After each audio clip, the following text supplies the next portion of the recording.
talking some non-smoking ass.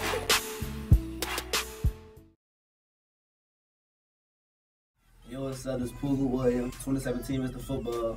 You are now tuned into FanView Live on New Orleans Talk Network. Well, what's up, everybody? This boy, Coach Hurricane here. You can follow me on Facebook at Henry Singleton or on Twitter at HenryHayoU15. Listen, this is your boy, Fred. Listen, you can follow me on Facebook at Brandon Fred Jones, or you can follow me on Twitter at BFredJones. This is Jeremiah Gray, man, with G Sports. You can follow me on Facebook, Jeremiah Gray, A.K.A. and on Twitter, G_paid-in-full 08. Pay me the money! money!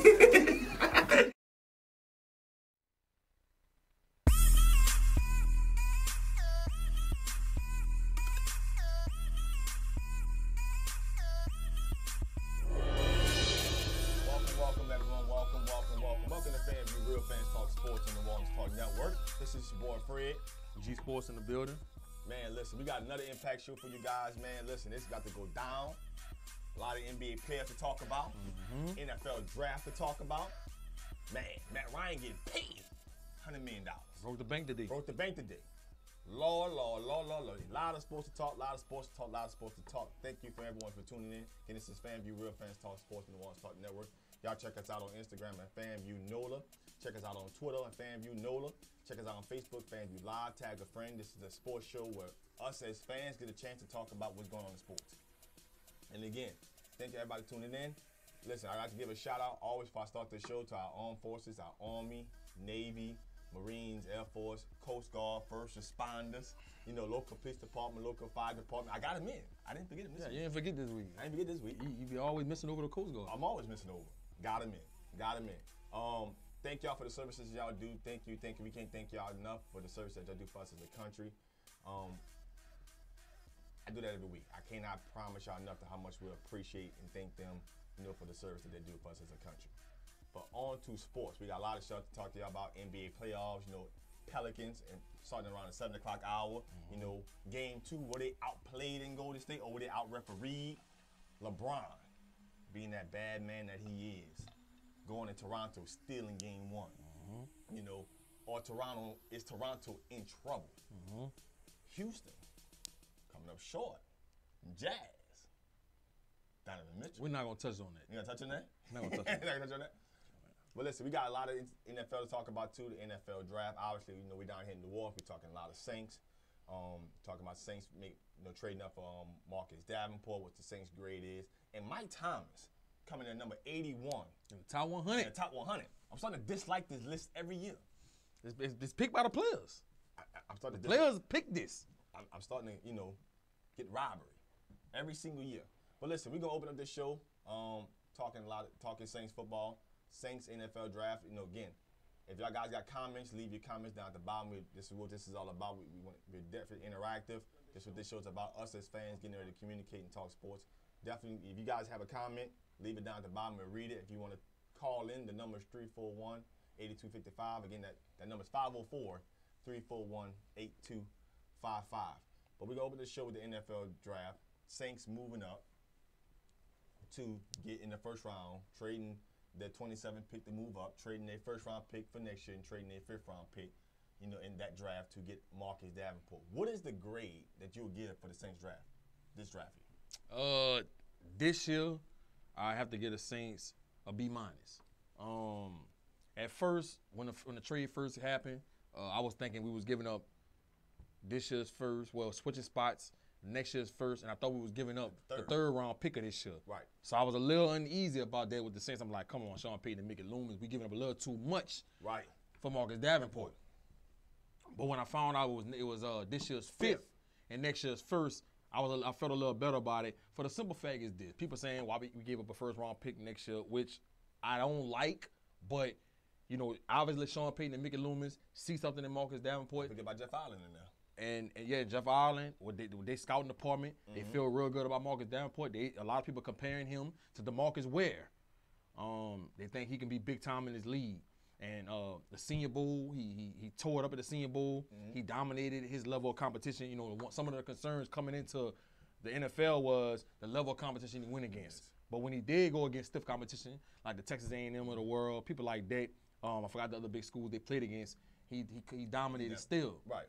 But it was the Senior Bowl that really put him on the map, that made people feel like, hey. You can take this kid in the first round. And they was able to get in contact with Frank Wilson, who was a New Orleans native, who a lot of people in the NFL respect. The talent evaluation of Frank Wilson. And so Sean Payton said he was a big help in evaluating Marcus Davenport, and he thinks that Marcus Davenport is going to be one of the best defensive ends in the league for years to come. So with that being said, I think that moving up, it was a price to pay, and I think it's going to pay dividends in the long run. The rest of our picks in the draft, Tyshawn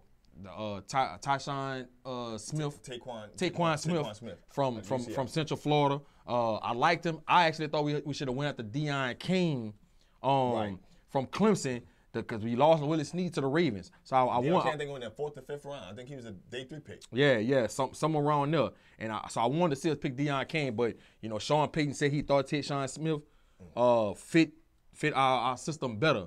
So, I'm not going to go against Sean Payton too much, man. Sean Payton obviously know what he's doing. Last year, how they got it right.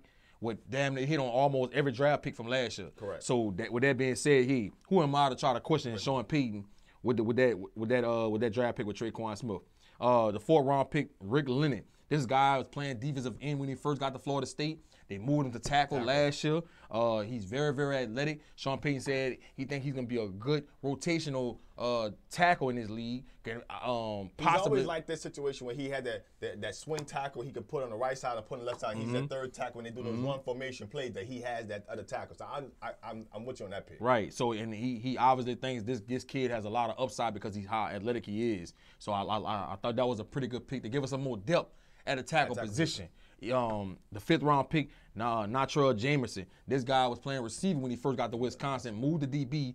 I really like this kid. I think he ran like a 4.47 40 at the combine. Watching this film, I didn't really know too much about him coming into the draft, but watching this film and just reading a lot of different articles on this kid, I think this kid could be a good rotational safety and kind of push Von Bell.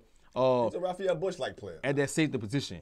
The 6th round pick from Boston College, Cameron Moore. I didn't really like this pick too much.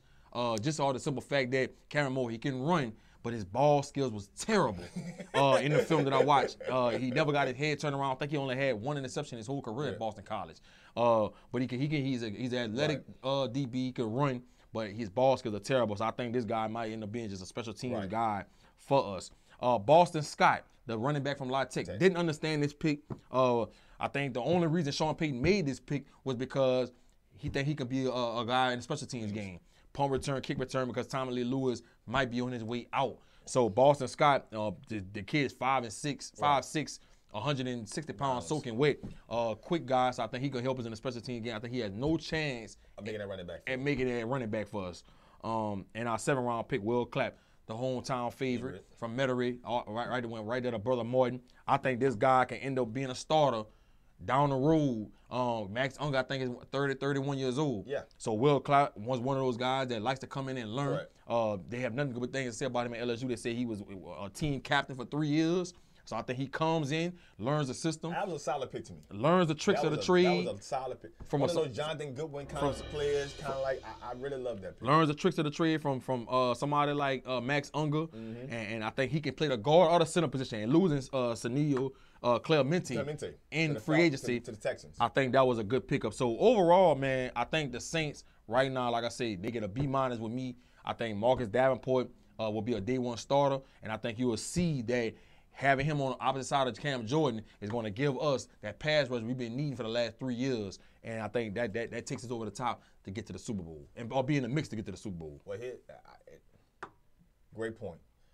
I would say this. To me, I gave him a C, and it's mainly because of, again, I did my video and I expressed my opinion. I'm going to express it again. At the end of the day, to me, was the cost worth it? I think Marcus Davenport is a stud. I've said he was a stud the whole time when we picked him. He got picked where he was projected to get picked.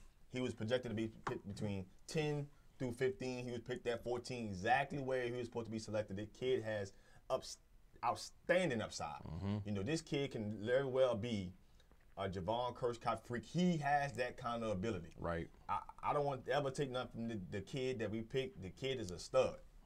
By all means. It's just that when I looked at what was behind Drew Brees, I also saw another need on this team.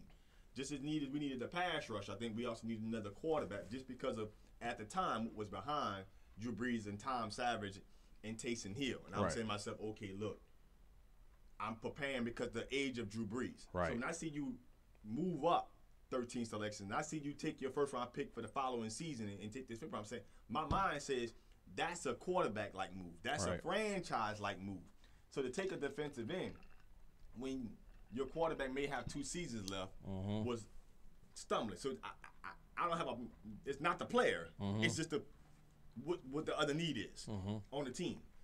But pass rusher was a need. It was a need. Pass rusher is a big need. I think it's a bigger need than quarterback. But when you make that kind of move, only because that position is played in pairs, I'm not saying that not having Marcus Davenport is a bad situation. I just think that because of when you move that first-round pick for the following season, I'm like, I think that pick would still have been somewhat valuable. Right. But I like Taquan Smith. I like when he can come in here. He's not going to maybe produce early, but this team didn't have that many needs. Like, because we drafted so well the past 2 following seasons, and we did so well with that production, this team didn't need a lot of starters coming into this next upcoming season. I thought tight end was a need that we didn't address. A position that we needed to address that we didn't in this draft. That they didn't get addressed. So getting the receiver because you lost to Willie Snead, hey, listen, he could come in and play special teams for a moment, get some packaging. I loved it. I love the tackle position out of Florida State. Guy coming in on certain rundowns, fills you a lot of position and void. Again, I'm with you on the corner and the running back. I felt like, hey, look, you could have filled it, addressed a different need. They could come in and compete, but I don't really think how those two guys really fit in this whole situation in the 7th-round pick out of LSU. Can't disagree with that one at all. That's value. That's bang for the buck. I can't argue with that one at all. So that's why I gave them a C, only because of how they moved. It's not because of the player. I think he's going to be a talented football player. I think they're all chips in on deck trying to get to the next step. And I don't think they lost obviously they lost to the Vikings. I don't think that not having a defensive end was not it. But I think throughout the season, especially when you saw Alex Okafor go down, you saw so much value got erased. And he's a veteran himself. So getting the defensive end, getting the stud, he's saying to yourself, hey, look, we're going to continue to cause havoc and make Alex Okafor coming in those nickel situations. It's going to be problems for a lot of the league. I'm just not a fan of what's behind Drew. Tight end and the tight end position and what's behind Drew was still valuable to me that necessarily didn't get addressed. I know we signed J.T. Barrett to a multi-tier deal, but an undrafted free agent to me is not really solving the question. Not that he's not a good player. Right. But I don't think that when you look around the NFL, let's get facts as facts. You're not seeing many undrafted free agent quarterbacks starting 16 games. The last one we can think of is Tony Romo, now being Case Keenum being the other one. But it's not. Case Keenum went undrafted? Case Keenum went undrafted out of Houston. Okay. He went undrafted. He was big time in Houston. He was big time in Houston. He went undrafted. Outside of him, Tony Romo. So that's not the way I'm going to. And I know a lot of people have told me, hey, look, we developed a lot of talent, undrafted free agents, late round picks, but not that position. Right. There's a reason why teams are trading up. So there's a reason why 4 quarterbacks went in the top 10 picks. It's the most important position in American sports. It's not a position that you find casually in the 6th or 7th round or 5th round. That's not where you really want to find. Now, if you get one and you groom him, so be it, by all means. But that's not what you're really looking for, man. So that's why I really gave them a C. But I love the Davenport. I love the wide out. He can come in and give special teams. I love the tackling. I love the send out of LSU. But the running back in that corner, I was just like, But I love Natrell Jameson out of Wisconsin. I think that kid has a chance to push Von Bell. Right. And that's what you want. You want competition. You want people to have to compete. And I think Von Bell, when Kenny Vaccaro, when we decided not to sign him back. Correct. Now drafted somebody like Jameson. Now Von Bell. Now you can't take a break. No. You got somebody that's gonna push you. And Jameson, even though he played receiver when he first got to Wisconsin, this guy looked like he has the potential to be a good rotational safety and possibly be a starter. Right. I really like him. So, but the thing about it, now we're talking about the quarterback position. When we signed J.T. Barrett, right, Me personally, I think JT Barrett is somebody that could possibly be the savior of Drew Brees. For one, he's a winner. Yeah. 38-6 at Ohio State, went 4-0 against Michigan his whole 4 years. Played in big games. He was in the Heisman Trophy race two out of the 4 years while he was at Ohio State. The kid, I want to say he threw for 33 touchdowns and 6 interceptions with 3,300 yards passing. He won a national championship. This guy's coming from a winning mentality. He has a winner's mentality. He's coming from a winning program, and you're coming from somebody like Urban Meyer. Right. And we've had success already with some Ohio State players. We got a bunch of them. This is like Ohio State U down here. And I think that Urban Meyer, his relationship with Sean Payton being able to relate to him being able to relate to Sean Payton, look, these are the things that JT does good. These are the things he doesn't do good. He trusts Urban Meyer. I think that Sean Payton is going to be able to put JT Barrett in the right positions to be successful in the Saints offense. And the preseason going to tell a lot. Minicamp going to tell a lot. One thing we know about Sean Payton, he can groom a quarterback. Now, some people are going to say, well, what happened to Grayson when we drafted him out of Colorado State? Right. I don't think that it was a lack of coaching or a lack of development. I think Grayson just was a guy that just couldn't get it mentally. Right. That's what I think what happened with him. But I think JT Barrett has a good chance. Now, am I saying he's going to take Drew Brees' spot in the next year or two? I'm not saying. I'm saying I think he could be a good backup.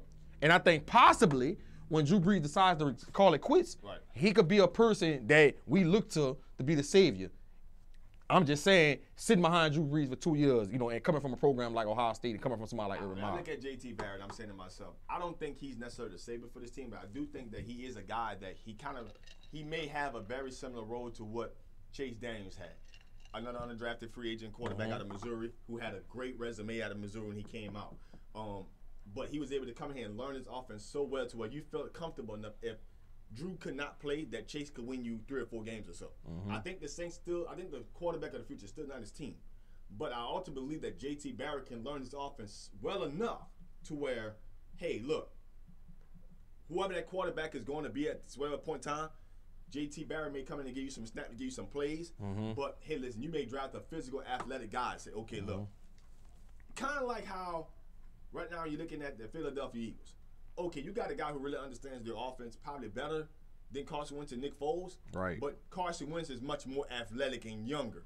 You're saying to yourself, hey, look, I'm going to play this kid if he's healthy enough, but I do have a guy who understands my offense through and through.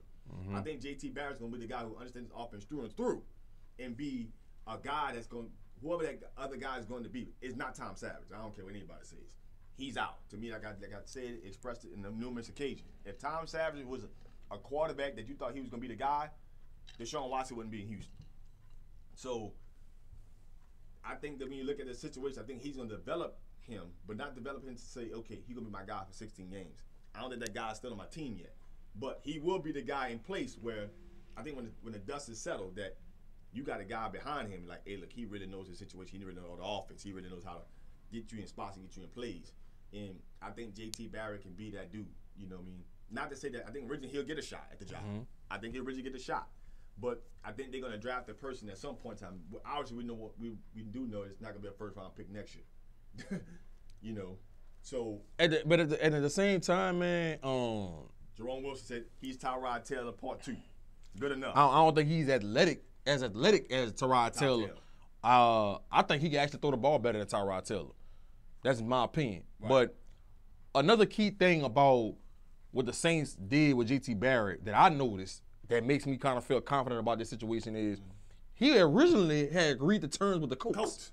Yes. And then all of a sudden, I'm not going to the Colts no more, I'm going to the Saints. And the Saints signed him to a 3-year deal. So that makes me feel like Sean Payton thinks that this kid has the potential to be the backup quarterback on this team and possibly be somebody that we look to as our future quarterback. A lot has to go on. That remains to be seen. The jury's still out on that. Correct. But I think that this guy has the potential to do that. And when you coming, like I say, you coming from a coach like Urban Meyer, right. You coming from a winning program like Ohio State, I think it's a shot. It's a shot. So we'll see. We'll see. I think what you do to understand about JT Barrett is that he was coached. He understands a complicated offense. Not a simple one when the guy just calling out numbers and snaps and say, hey, get him on the field, come off the field. Right. He had to understand a very complex offensive scheme. That's what you know about him. And he had talent that he had to throw to at Ohio State. He had guys, you know, like Mike Thomas at one point in time. He had, you know, Devin Smith. He had guys, Ezekiel Elliott. He had offensive talent when he was at Ohio State. So he played. He won a national championship. Won a national championship. Won a natty. He won a natty. He won it all. Man went 38-6 in 4 years. And they go undrafted. Started as a true freshman. And they go undrafted. Matter of fact, he's the second true freshman to start at Ohio State. The Man. first one being Terrell Pryor. Man, Terrell Pryor played receiver. Play receiver. And another thing is, think about when he got there, he had to go against 12 Gauge, who was Cardell Jones. He had to go against Braxton Miller. He made Braxton Miller switch positions. So, Braxton Miller was no pushover. Braxton Miller was a baller. So you gotta, that's all I'm saying. I think JT Barrett, and I do think JT Barrett, this past year, he gained a lot of weight. He looked a little chunky on the field. Like he had a little too many Twinkies. So I think that was a concern from this past year, but I think this guy is coming into a good situation, bro. I can't wait to see him in the preseason. I can't wait to see him develop under Drew Brees and be that guy that's standing on side him on the sideline, going through film. There's no telling what he could become. So I'm looking forward to watching him in preseason. I think when I looked at Jake, that was my whole argument when we didn't take a quarterback. I was like, man, who that guy's going to be? I'm looking at a quarterback 39 years old. I'm saying to myself, listen, what are you going to do about this situation? Because it's a real situation. Don't you know, everyone say, but the Patriots don't do it. Listen, it's the Patriots and the rest of the NFL when it comes to organizations. You know, we got to – Drew Brees is 39 years old, and we have to address this position at some point in time. I would love to – you know, they wanted to address it last year with Pat Mahomes. Didn't work out that way. So now I see them move up to 14. Like, hey, 4 quarterbacks were selected. Rosen off the board, Darnold off the board, Allen off the board, Mayfield off the board. Only one left that deserve a pick like this or in this caliber is Lamar. They didn't take him. He still ended up being the first-round pick. I hope that situation for him in Baltimore works out because I think if he could learn that situation, they don't re-sign or they cut ties with Joe Flacco at some point in time. I really wanted Lamar Jackson. I really wanted him. I think Lamar was going to be phenomenal in this system and being able to learn behind Drew Brees. It didn't work out that way. And, you know, listen to Sean Payton and Mickey Loomis in their press conference. This is basically what they're saying. This is basically what they're saying. They're saying this. They like this. Man, forget the future. Forget the future. We trying to win now. We trying to win now. And that was the whole thing about the whole Marcus Davenport pick. Because they like this. If we would have got a pass rush on Casey Keenum in a divisional playoff game, that play don't even happen was Marcus Williams stumble and look like he's sea-walking past Stephon Diggs. We sack him because he had a lot of time to throw that ball in that play. Yeah, he did. We sack him, and that don't even happen. And I think that's the mindset of Mickey Loomis and Sean Payton. We need to have a consistent pass rush, get somebody opposite of Cam Jordan, then Sheldon Rankins coming into his own. Correct.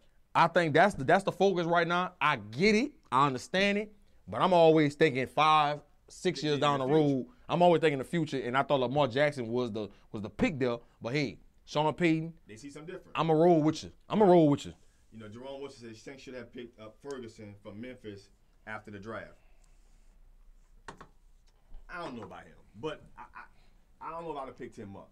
But I would say this. Me looking at the NFL draft, and I know the purpose of that pick, and you're trying to win now. But I did a little homework on this one. I thought about every team in the past maybe 3 seasons. I'm just using past 3. I'm not going past 15, not going that far back. I'm just using the past 3. And when they made a draft selection in the first round, and you start thinking about the team that played in the Super Bowl previously, the Philadelphia Eagles and the New England Patriots, when they picked their first-round picks, were they thinking that this guy was going to be the end-all, be-all to help them get to the Super Bowl? No. You can't tell me that the Philadelphia Eagles thought that Derek Barnett was the missing ingredient. Or when the Patriots took their guy, they didn't think that, you know, that guy was the missing ingredient. Or if you go back and look at the other draft, when the Patriots played the Falcons, you can't tell me that the Falcons thought that Keanu, Neal was the missing ingredient for them to get to a Super Bowl, or in that particular year, it was, Cyrus Jones for the Patriots in the second round, out of Alabama. They didn't think that. You know, the Carolina Panthers didn't think that, you know, Shaq Thompson was a very great player, but he wasn't the missing piece for that team to get to a Super Bowl, nor did the Broncos think that Sean Ray was the missing piece for the Super Bowl. So when I see teams moving up, because every season brings their own element, you know, I understand what the logistics of it is. So when I'm moving my first round pick, I'm thinking to myself, man, let me go look at the team who played in the Super Bowl the past few years. They may have picked a very good player. Right. But they didn't think that that player was the only missing ingredient they needed. And from a first round selection standpoint, that, hey, this guy on my team now, hey, we're going to compete for Super Bowl. No. They looked at, hey, we're building for a future. This guy's going to be here 3 or 5 years. We're building for a situation. Now, granted, all those teams had quarterbacks in place, obviously except Denver. But Denver addressed that quarterback need a couple of seasons ago when they took Osweiler in the second round. Right. Now that Osweiler is still there, but that's no here, no there. They felt like they addressed that situation. Mm-hmm. That's when I felt like the Saints should have, man. And the thing about the same situation is this, bro. And this is why I'm at with it. We are a few players away from being the upper echelon in the NFL. And that's just facts. I mean, like last year, I feel like, I'm going to sound like I'm biased, I feel like the Saints probably had the best secondary as a whole in the NFL last year. That's how I felt. I think our secondary is going to be even better this year. Because think about it, we young. Marcus Lattimore. Yeah, King Crawley. I said Marcus Lattimore. Marshawn Lattimore, rookie. King Crawley was the second year. Marcus Williams, rookie. Von Bell, second year. Yeah. We was young, and we did our thing. Now you bring somebody in like DeMario Davis playing that mic, to come from the New York Jets, who is 29 years old, who can run sideline to sideline, and I've been saying we had to get more athletic at the Mike linebacker because ever since Vilma been gone, it's been different. It's been different. I mean, Stephon Anthony played the Mike that rookie year. He had 100-some tackles. It's been passed up. We took it from Mike. We put him at will for some strange reason. It's been passed up since Vilma. And his career just been on a downward spiral ever since then. He's a free agent now. I like our D-line. I like Anyamata. I like Tyler Davison. I like Sheldon Rankins. You know I love Cam Jordan and how durable he is. Kid ain't missed a game his whole NFL career. And that's unheard of when you're in the trenches. Now you add somebody like Marcus Davenport. It's talent. To that other side. And then we got Okafor coming back. I know we coming off a torn Achilles. Third down situations, pass rush. I think that we are in a good position. I think we're in a good position. Now I'm going to say this and we're going to switch gears. What team you think had the best overall draft? I seen Derek Ross said the Eagles would repeat. What it do, G Sports? What team you think probably had the best overall draft? And we got to spend too much time. Just probably think, what team say that team made some good picks? I mean, I think the Browns, the whole offseason, the Browns are set up. Nah, I think they need to do a few things. They need to change their uniforms. They need to change their helmets. They just need to go ahead and change everything. I know organization time now. I know the dog pound and the history of the dog pound and the Browns. You look too brown. It's been going back for 30-some odd years. Right. Change the culture. Change everything about it. I mean, I can't even take it serious coming out there with a brown jersey and an orange helmet. I can't take it serious. You're bad. They got some talent on that team. Oh yes. They got some serious talent on that team. Taking Baker Mayfield, I think Baker Mayfield, with his personality and his leadership quality, if you know he has a few things, he like to go on, he probably gonna go get drunk and stuff like that and grab his nuts at the coin toss. But that's what come with it. But I think he's a locker room changer. Right. I think Baker Mayfield is a locker room changer. I think he's that kind of player, and he has the talent around him. With Josh Gordon and Juku at tight end, Jarvis Landry. You got Carlos Hyde, Duke Williams at running back. Yes. And I think they took a running back in this draft too. I think they took another running back. I can't remember who they picked at the with the fourth pick. They took Denzel Ward. Denzel Ward. Now you add him at the corner. I mean, they looking good going into this season. They got the talent. They got the talent all over the place. You got Jamie Collins on the defense. Jabril Pep. I mean, they got from Texas A&M last year, the first pick. Myles Garrett. These people, they set up. They set up with the talent. But Hugh Jackson, has to do a good job of changing the culture over there. I love the defensive coordinator who was a part of the Bounty Gate with us, Greg Williams. You got Ty Haley calling plays. You got Ty Haley calling plays. Hugh Jackson, I know Hugh Jackson gonna have a lot to do with the play calling because he likes to call plays, but they are set up talent-wise to be the Jacksonville Jaguars of this year. But the coach has to change the culture. Got to change the locker room. There's a lot they got to do. They got a talent in place though. So I'm gonna have to go with the Browns. Well, right now I would say this. I'm gonna read Marcus Joseph. Marcus Joseph says, I think one of them CBS drafts gonna surprise us, and that the running back from La Tech is special. And Jerome Wilson says Nick Chubb. Special how? I don't know how special he can be. Come on, man. I would say this. Come on, man. I liked what the Oakland Raiders did. They made a trade. You go ahead. Nick Chubb. That's what they picked. Nick Chubb. The Browns picked Nick Chubb. Right. That's what they picked. The running back. Yeah, the running back. That's what they picked. Nick Chubb. I know they picked the running. I'm like, they picked the running back. Nick Chubb out of Georgia. I like what the Raiders did. The Raiders ended up picking. I had it written down. P.J. Brown said the Browns are cursed. They traded. I believe it. They traded for Martavis Bryant. They ended up trading back their pick. They ended up trading back 5 picks. Because they traded up with the Cardinals. The Cardinals moved up to their spot. And they ended up taking, I think, a lineman to protect Derek Carr. They ended up taking, I think, he out of Michigan late in the draft. Maurice Hurst in the 5th round. They ended up taking him. They ended up taking another lineman in the 3rd round. I'm like, man, y'all doing what y'all need to do to protect Derek Carr. And I'm saying to myself, man, then you put a Martavis Bryant out there. And I'm like, listen, I like what the Raiders were doing. You realize that, look, I'm going to protect my quarterback at all costs. You just paid him you paid him a season ago. I'm going to put some pieces in place to protect him. I'm going to give him another target during the draft. You signed Jordan Nelson all season. You already know you got Amari Cooper. I'm going to add Martavis Bryant in the situation. I like what the Raiders did. Now, doesn't mean that he's going to manifest into gold originally. No. But I like what the Raiders were doing. And then you have Gruden over there now. And so Gruden, Gruden he gonna put it all in place. That Cornell Broussard says the New York Giants brought the physical presence back in the Big Blue. Go Big Blue. Hey, you can't deny Saquon Barkley. That kid is a special kid, and I think that the Giants did a great job in getting him. Right. Because now you just extended Eli Manning's career another 2 more seasons. He don't have to throw every down. As long as you can protect Eli Manning, you don't have to throw every down. You got to target it. You got a target down there. In Odell, you still got Shepard, you still got Evan Ingram. You put that bad man back there from Penn State. Not a bad selection. Not a bad selection by any means. Yeah, the Giants extended Eli's career by drafting Barkley. That's facts. If he produces, he's extended their career tremendously.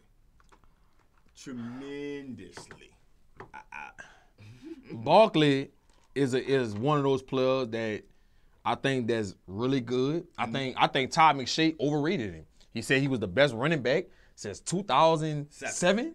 Is Adrian Peterson? Stop, Todd McShay. Are you getting your nose dirty? Come on, man. Stop, man. See, people, we get too caught up, and I'm guilty of it. We get too caught up with when it happens right now. Right. We get caught up and say, oh, man, he the best since yada, yada, yada. Man, stop, man. And we talked about that a couple weeks ago. We talked about it a couple weeks ago, and you can't sit there and tell me Saquon Barkley was better rated than Todd Gurley coming out. Right. Trent Richardson. Not Trent Richardson in the NFL. Trent Richardson. Now I said that he's not ready. To me, he wouldn't have made Trent Richardson. Not Stockton kept winning Trent Richardson right now, who broke and don't even know to do this. So Trent Richardson coming out of Alabama. Come on, man. No. I don't even think Saquon Barkley should be rated higher than Leonard Fournette coming out of college. No. That's just my opinion. No. That's just my opinion. There's 4 guys, there's probably 3 guys that's rated higher than Saquon Barkley coming out of college in 2007. Obviously, Adrian Peterson is 1. To me, Trent Richardson number 2, Leonard Fournette 3. And if you want to put Todd Gurley, that's 4. Period, point blank. Now, he's in the battle between him and Ezekiel can fight over 5th. Him and Zeke can fight over 5th. I don't care which one you want to put at 5th. They can fight for it. They can have it. But he ain't better than the 4 dudes coming out of college. Right. Now, if I slide 06 in there as a prospect, he ain't better than Reggie Bush. Doesn't mean that he won't have a better career. Right. Right. But if I slide 06 in there, he's 5. Right. Easy. So, no, you can't go that far and feel that way. P.J. Brown said, yeah, Todd was reaching with that statement. Yeah, he reached. He in the moment. Not though he trying to sell the sizzle. He trying to sell the sizzle. Ain't nothing wrong with that. You sell the sizzle. I'm going to say this. I believe this. I really believe this. I'm in the media. I know. I truly think, I ain't gonna say I think, I know. Because, you know, I've been at the Senior Bowls. I've been around Todd McShea and Mel Kipers of the world. Right. I've been at the Combine in Indianapolis. Right. I talk to people in the media and I see what be matriculating and stuff like that. I'm gonna tell you what be going on. And I ain't saying this happens with all the players. Right. But say I'm Drew Rosenhaus, right? Right. This is free. This free. Say I'm Drew Rosenhaus, and I'm representing Saquon Barkley. Who's all over the television leading up to the draft? Talking about who gonna go here and all this. Who's all over the television? Everybody know the name. Who? Saquon Barkley. No. I'm talking about analysts. Analysts. Todd McShea, Mel Kiper. Mike Mayock. Mike Mayock. Those three. All over papers. All over. Right. All the television networks. Correct. I'm Drew Rosenhaus. Hey, Mike Mayock. Todd McShea. Mel Kiper. Let's go have a little some little Patron. What you drink? You drink Hennessy. What you drink? We gonna have a little couple of drinks. Look, bro. I'm gonna give you $150,000. It's probably more than that. I'm gonna give you $150K. I need you to talk up Saquon Barkley. I need you to say something like he's the best running back since sliced bread. I need you to say he's the best running back since O.J. Simpson. I need you to do that. I need you to keep saying it. I need you to keep pumping it. What does that do? He runs every mock board and every draft board. What does that do? He goes up. Now you're getting your player moving up in the draft. Right. And everybody know every pick you losing money. You losing money. And each pick you go down, you missing out on endorsements. Saquon Barkley, the second pick in the draft. Come on, man. I truly believe Saquon Barkley is a good running back. I think he's a stud. I think he could be a Pro Bowl running back. Correct. But don't sit here and tell me this guy's the best running back since A.J. Peterson 2007. No. I think this was fixed. I think I don't know who represented him. I should have researched this before we came on the show. I don't know who represented him, but I think they made a call to Todd McShea, Mel Kiper. Look, hype him up.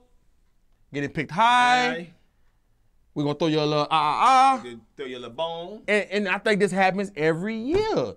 And I'm telling you it's happening because I've talked to different people. Right. And that's the name of the game. Right. And guess what? If I'm an agent, I'm doing it. I'm going to do it. I'm going to do it. Guess what? I'm going to pay you $200K to do that. Guess what? I'm going to get it on the back end when he signs his endorsement with Gillette or Viagra. Wherever. Yeah, I said Viagra. You know? So all I'm saying is I don't drink the Kool-Aid. Right. I don't get caught up with all that. Right. I would say this. At the end of the day, I don't disagree that happens. Not to say that guys don't pan out or don't make it and don't work out, but I think that happens often. Man, they say Rock Nation representing Barkley. Oh, Lord. Rock Nation. Man, so Jay-Z got paid off. Oh, yeah. He got to go number 2. And Jay a businessman. He like this. Oh, $200K. All right, come on. 200K to hype my player up. $200K like $20 to Jay-Z, man. Hype him up. But listen, guys, listen. We got to take a quick break. Don't go nowhere. FanView, Real Fans Talk Sport. When we come back, we got to talk the top 100 list. We got to talk about the top 100 list. I mean, they got Michael Thomas at 81. They got Marshawn Lattimore at 79. 82. We got to talk about that. Got to talk about this list. Don't go nowhere, man. Come right back. FanView, Real Fans Talk Sport. Come right back. Y'all come right back.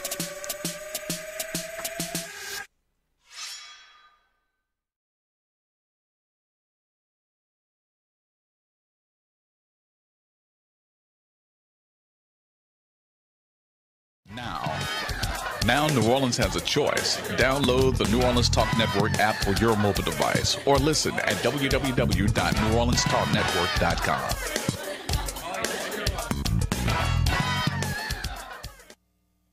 Holla at you, man, in the app with us, and we gonna make this thing on the pop with New Orleans Talk Network.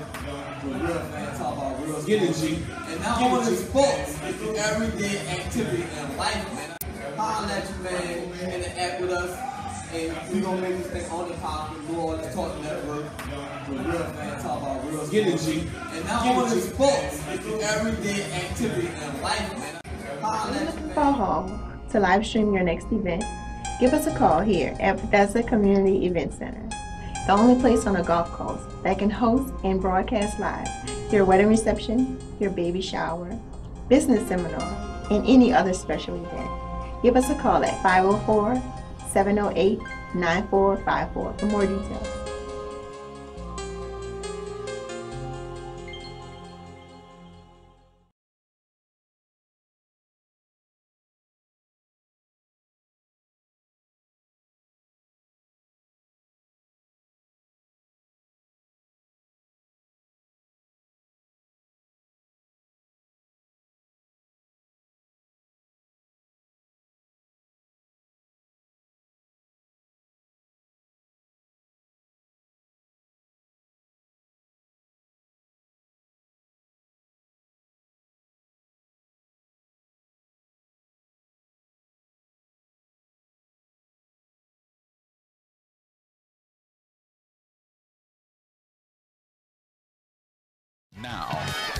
Now New Orleans has a choice. Download the New Orleans Talk Network app for your mobile device or listen at www.neworleanstalknetwork.com.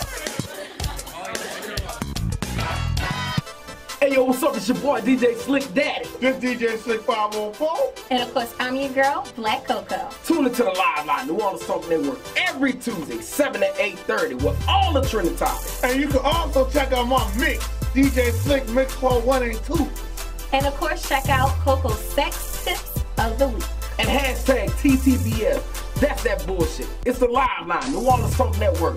Tuesday, 7 to 8:30. We're always live. Let's go. What's up, everybody? It's your boy, Coach Hurricane here. You can follow me on Facebook at Henry Singleton or on Twitter at HenryHayoU15. Listen, this your boy, Fred. Listen, you can follow me on Facebook at Brandon Fred Jones, or you can follow me on Twitter at BFredJones.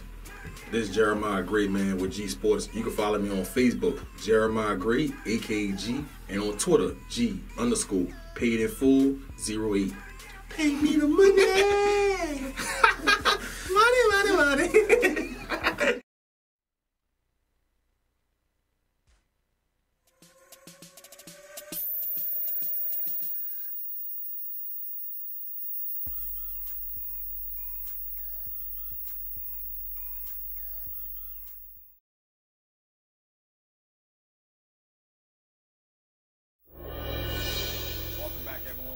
FanView Real Fans Talk Sports and New Orleans Talk Network. Listen, anybody want to call in? The number is 504-341-8255. They want to join the topic. Also, again, don't forget to follow us on Instagram at FanView NOLA. Don't forget to follow us on Twitter at FanView NOLA. Now, if you decide to call in, don't call in talking stupid. You better have your facts right, because I'm telling you, we coming with the haymakers. Bang, bang, bang, bang. I'm Jamel Charlo style, baby. Better get it right. But listen, top 100 list. NFL Countdown. NFL.com got the top 100 list. For people who've been following the list, 100 is Ha Clinton Dix out of the Packers. 99, Doug Baldwin for Seattle. C.J. Mosley came at 98. Carlos Hyde, number 7. Malcolm Jenkins, 96. Lane Johnson, 95 out of the Eagles. Kirk Cousins, 94. Mike Daniels from the Packers, D tackle. Landon Collins, number 92. Then there's a golf in the Packers, David Barkidi, number 90, Jimmy Garoppolo, 89, Jimmy Graham. The Jaguars had a DN who was 98. I can't pronounce his name very well, so I'm not going to butcher myself. Andrew Whitworth at 97. 86, Chris Harris Jr. From the cornerback out of the Broncos. Bruce Irvin, 85. J.J. Watt, 84. Le'Veon Joseph for the Vikings at 83. Marshawn Lattimore at 82. Mike Thomas at 81. Can someone please tell me what's wrong with this list? Number one, Marshawn Lattimore made the Pro Bowl. So that says already that you are how many corners they take the Pro Bowl? 4? 4 for each team. So 4. That's 8. 8 total. 8 total. 8 total. So how the hell he number 82? man, and bro, it just don't make no sense. Michael Thomas, you made the Pro Bowl. You're 81. You're 81. You're 81. So my question to everybody is, where should Mike Thomas be ranked in this list here of top 100 players? Because right now he's at 81. Marshall Lattimore ranked at 82. And by all means, I'm going to be flat out honest with everybody. It's disappointing. The reality is, how many receivers and wideouts you're going to put ahead of Mike Thomas right now after the season he had? That's what I'm saying. I'm so curious to see who they're going to put ahead of him. Nah, and then it was even more ridiculous, and I'm going to have to hold it down for Louisiana, for the boot. Landon Collins at 92? Stop. Stop. Stop. Man, stop. Stop. Stop. Man, stop. Stop. Man, stop. 92? 92? Oh man, the man was ranked 28 last year in the top 100 last year, and you would tell me he went down to 92. Landon Collins was a dominant safety last year. Landon Collins was arguably the defensive player of the year the past year.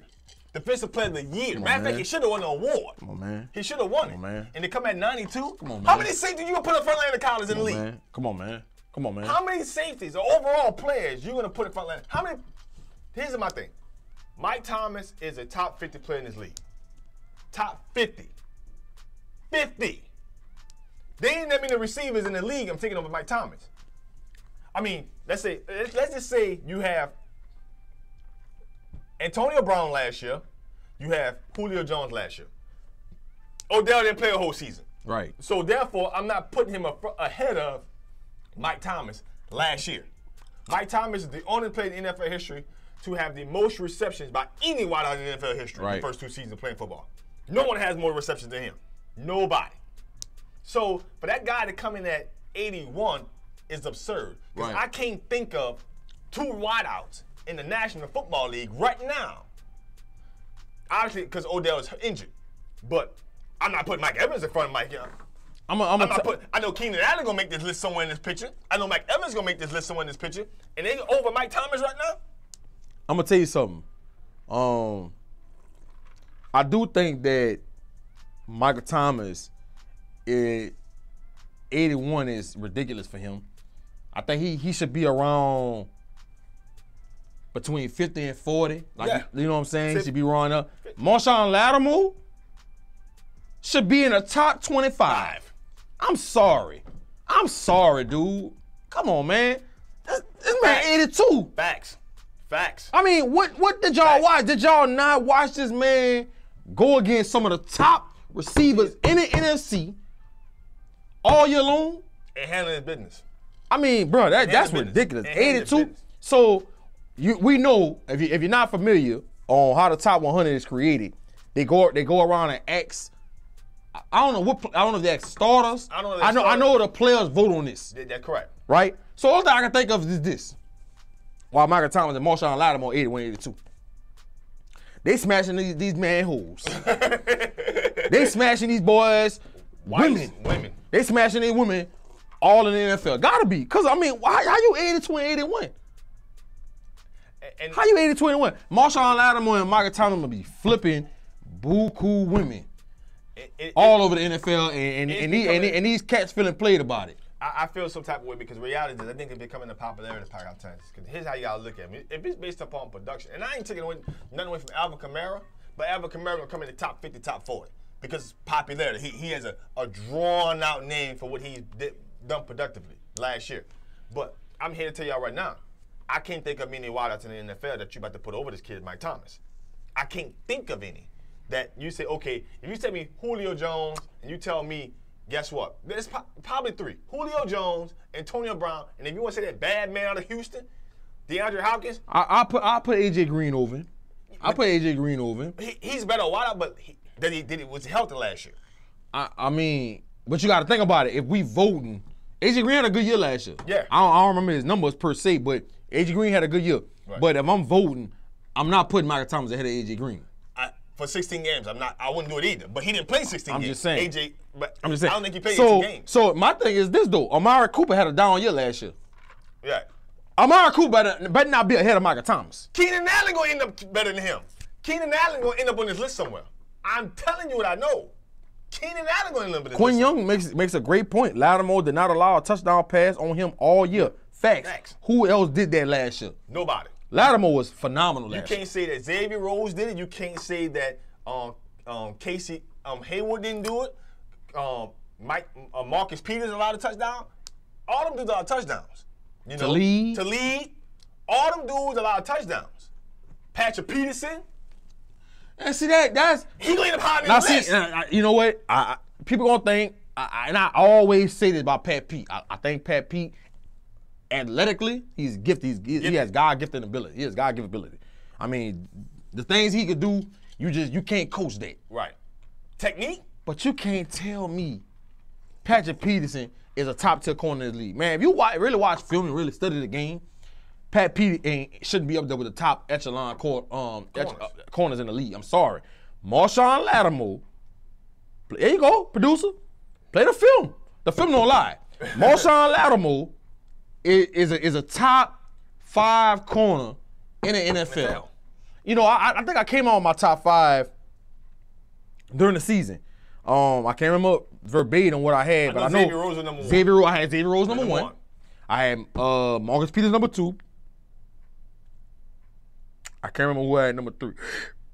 I had Marshawn Lattimore like 5, either 4 or 5. I can't remember, but I know Xavier Rose and Marcus Peters. I had 3 because he was my number 3. It was Jalen Ramsey.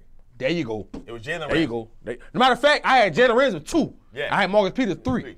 So Xavier Rose, Jalen Ramsey, Marcus Peters. I think I had Marshawn Lattimore 4. Could have. You can't name me another, and I think I had Pat P 5. I think that's what my top 5 last year during the season. So you can't. I mean, the film don't lie. I mean, bro, this dude, man, in the NFC South, you going to get some tough receivers.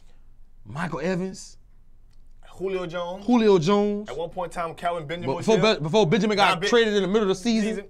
And you got to deal with Funches. With Cam Newton throwing about. I mean, Marshawn Lattimore, what he did last year was phenomenal as a rookie, bro. Now you understand. It was phenomenal as a rookie. You got Deshaun Jackson in this division now. You got Mohamed Sanu.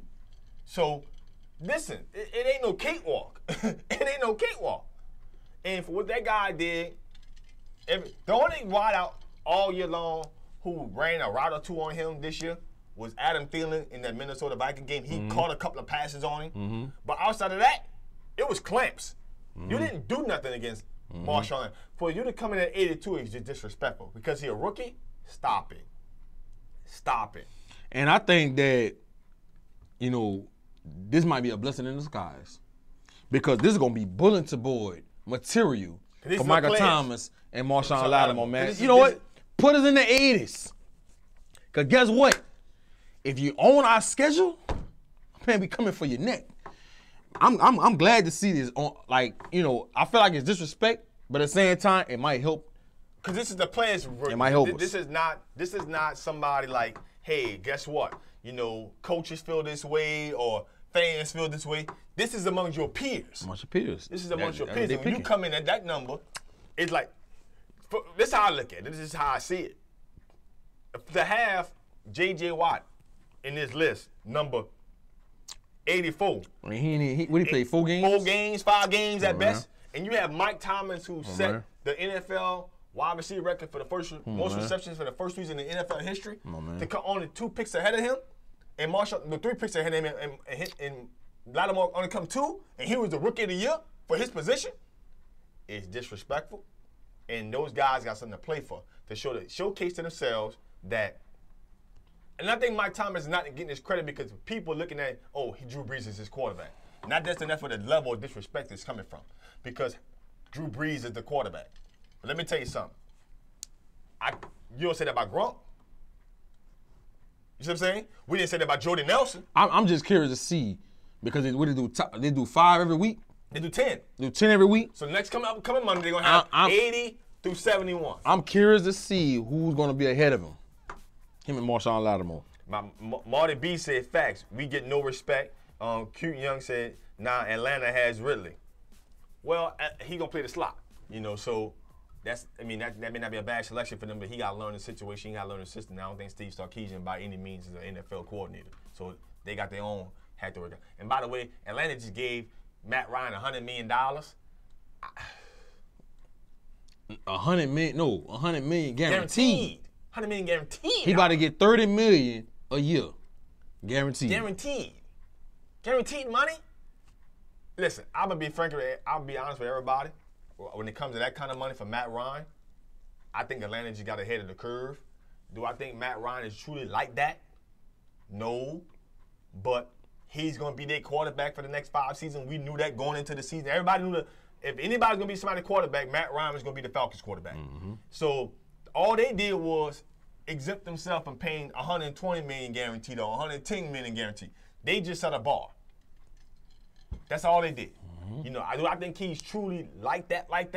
No, but the cap space number keeps increasing by 15, 20 million every damn season, and that quarterback position is becoming so valuable to where they just paid it. They just got it over with. Right. They're the first team to take the bullet. I'm sorry, the Packers, y'all got a problem. I'm here to tell you right now. If you think Matt Ryan got $100 million guarantee, we paying Rodgers. Right. If I'm Aaron Rodgers' age right now, I'm telling him, hey, look, sit tight. Quentin Young say Matt Ryan overrated. I beg to differ, man. I beg to differ on that.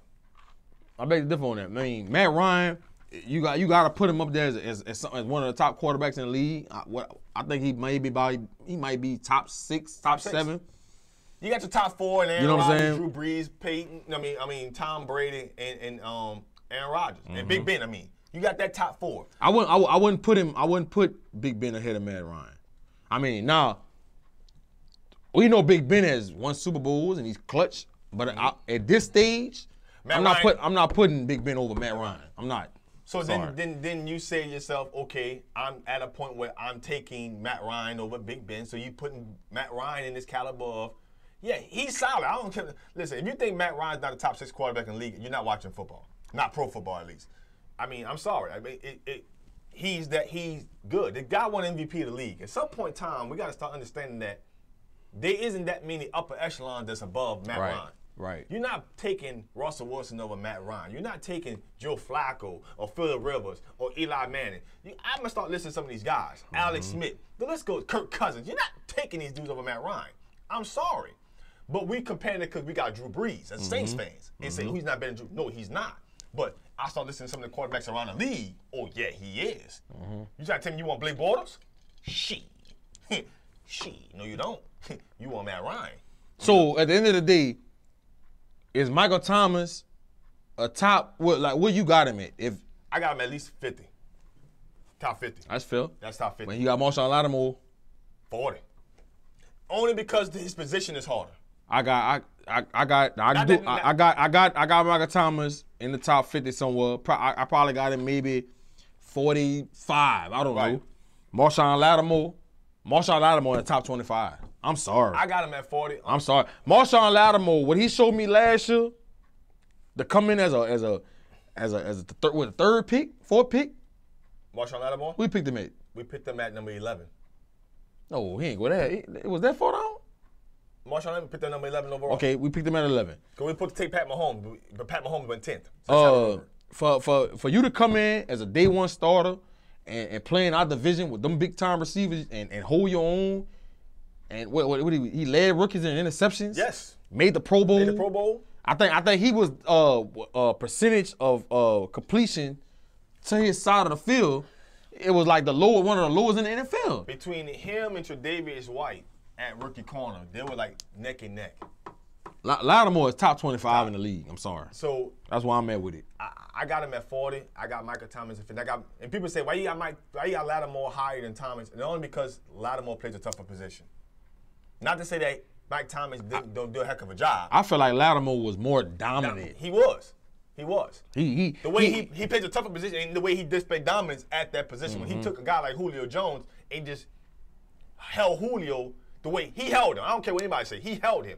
Matter of fact, when he caught that pick to the house, it was like, this guy's out of his game. This guy's not playing Julio Jones football. He's playing Marshawn Lattimore football. And for a rookie to come in and do a guy like that and to get in the guy's head, like he got into James Winston head, getting to Mike Evans head. This dude was just playing out of his mind. And I'm like, yeah, that he liked that. You know, the only other corner who I know who playing like that was Jalen Ramsey. He was playing like that. Jalen Ramsey need to be in the top 15, top 10. Now, King Kimber said Tre'Davious White ahead then. Ahead of what? I don't know. King, don't be stupid. Don't be stupid. Quinn Young said Lattimore top 20. Y'all, you don't get no argument from me. If you got him in top 25, he got him in top 20. Hey, ain't no argument for me. He like that. You know what I mean? And Derek Ross said Matt Ryan is elite. And Marty B said Matt Ryan is nice, but I'll take Russell Wilson over him. He did like 90% of the scoring on the team with no run in the game.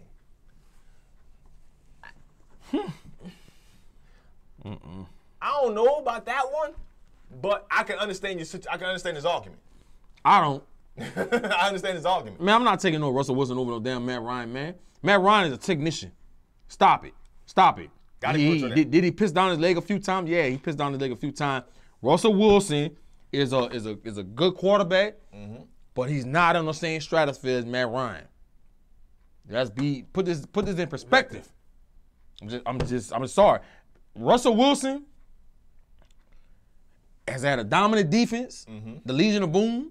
That's been in his it's been in his corner since he started. So he's been a starting quarterback with Seattle. He had a good running back and beast move. Now he don't have him no more, and you saw the ill effects of it this past year. Cam Chandler was out for the year. Richard Sherman was out for the year. Earl Thomas got hurt. So, and when you saw him have to be that guy to put a team on his back, they lost the division. The Rams won it. He didn't deliver. So, do I think Russell Wilson is a good quarterback? Yeah, I think he's a good quarterback. Right. Well, let's not put this out of context and think he's on the same level as Matt Ryan. He should get the same contract and the same money Matt Ryan getting. Don't be stupid. I mean, come on now. Nah, Matt Ryan's gonna probably be one of your high completion percentage quarterbacks under Drew. He won't be that far. He gonna throw for 4,000, near 5,000 yards. You know, and they all won't go to Julio. You know what I mean? He is a technician. He is great at what he do. I think that he took a step back last year only because of the coordinator change. I think him and Kyle Shanahan had a great relationship on how they want to construct the offense. I think you saw a very great Matt Ryan. I think I told people, I think Aaron Rodgers should have won MVP that year because of how the Green Bay Packers came back, you know, that season. And Matt Ryan ended up winning because his team won. But I won't take away what he's achieved as a quarterback. You got to stop it. Like, I wouldn't take Russell Wilson over Matthew Stafford. I'm just not. I wouldn't. I wouldn't. I mean, at some point. You be talking with some sense lately. I'm peeping you out. You evolving as a person. I'm peeping you out. I'm just saying, you know, I wouldn't do it. I mean, man, Russell. No, I'm not. No, I'm not taking him over him. So let's just not be crazy. But Matt Ryan is a very, very good quarterback. He was drafted through the Boston College. He was smart, very smart guy, and he lived up to the billing. His team just didn't win a championship. Right. If the Falcons won a championship, when we talking about this $100 million, he just got it'd be all worth the money. Right. That's just what it is. Right. You know. Now Marty B said championship. You know, bullshit. He's above him, Super Bowl champion. You know, he's a better passer, but not mobile. He's not a better passer than Matt Ryan. Right. He's just not. Now, granted, he's made some plays, but is he a better passer? No. He's no. He's been able to move. He's been able to move around a pocket because of his mobility and extend plays. But can Russell Wilson sit there in the pocket and just throw after throw? No, you will see some incompletions. Matt Ryan sits in the pocket. He ain't moving. I agree. He's stationary. I agree. But Matt Ryan will get out of there sometimes. Every now and then. He get out of there sometimes, make plays with the legs too. It looks slow, it looks bad. It looks very, very bad. I'm saying. I mean, the field wide open and you see nothing but green grass, you gotta take off. You know. But listen, we gotta get ready to take another break. Listen, when we come back, we gotta start talking some NBA talk. We got to get into some, these Pels. We got to get into these NBA playoffs. We got the Pels in the game 3 between them and the Warriors. We got to talk about game 2. Was the Pelicans outplayed or were they out-refereed? We got to talk about King James. Handling business in Toronto. And we got to talk about a little bit more. We got Boston. Going against the 76ers. And we got to talk about the Utah. We got to talk about Utah. And we ain't got to talk about the Rockets too much now. See, you always trying to be messy. That's your problem. You always be messy. You ain't got to be messy like that. I'm about that mess. We need to be talking about, do the Pels got a chance to get it done and make this thing 2-2 when they get to the city? Whew. We'll talk about that when we get back. Man, don't go nowhere, man. Don't go nowhere. We coming back, man. I got tag a friend, like a friend, put him in the page. We about to get to talk to that fan. I got some stuff I need to get off my chest. Y'all be right back. We'll be back in a minute and a half.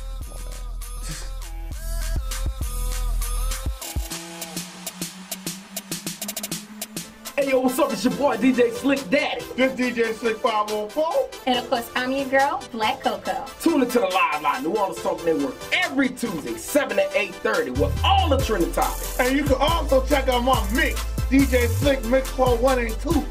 And of course, check out Coco's Sex Tips of the Week. And hashtag TTBF.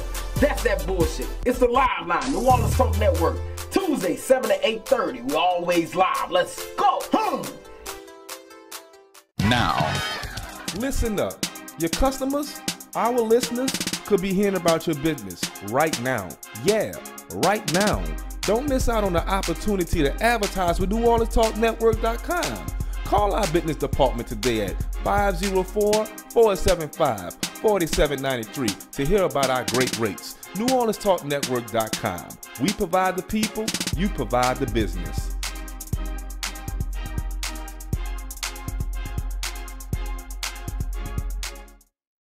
What it do, y'all? It's DJ Slick Daddy from the Live Line, here to tell you about the hottest bar on the West Bank, After Dark Sports Bar, 419 LaPelco Boulevard in Gretna.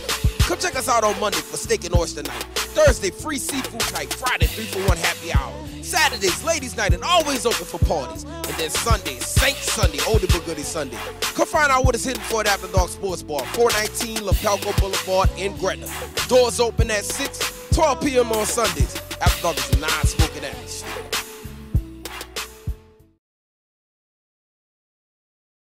Are you looking for a home to live stream your next event?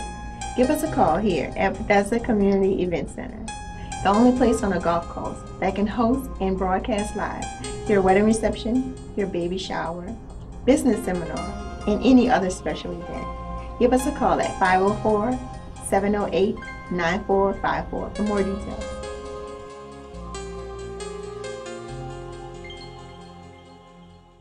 Holla at you, man, and act with us. And we're going to make this thing on the pop and do all this Talk Network with real fans talk about real sports. Get it, G. And not only sports, everyday activity and life, man.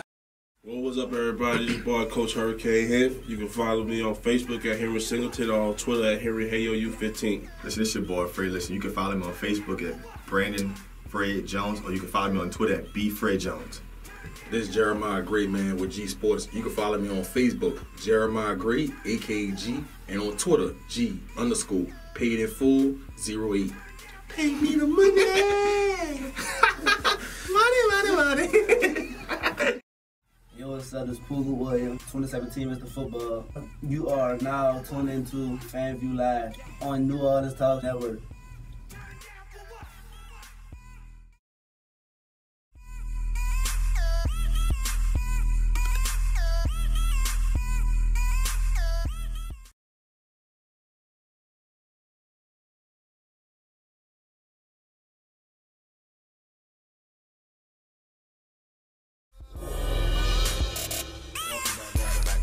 Welcome back, everyone. FanView, Real Fans Talk Sports, New Orleans Talk Network.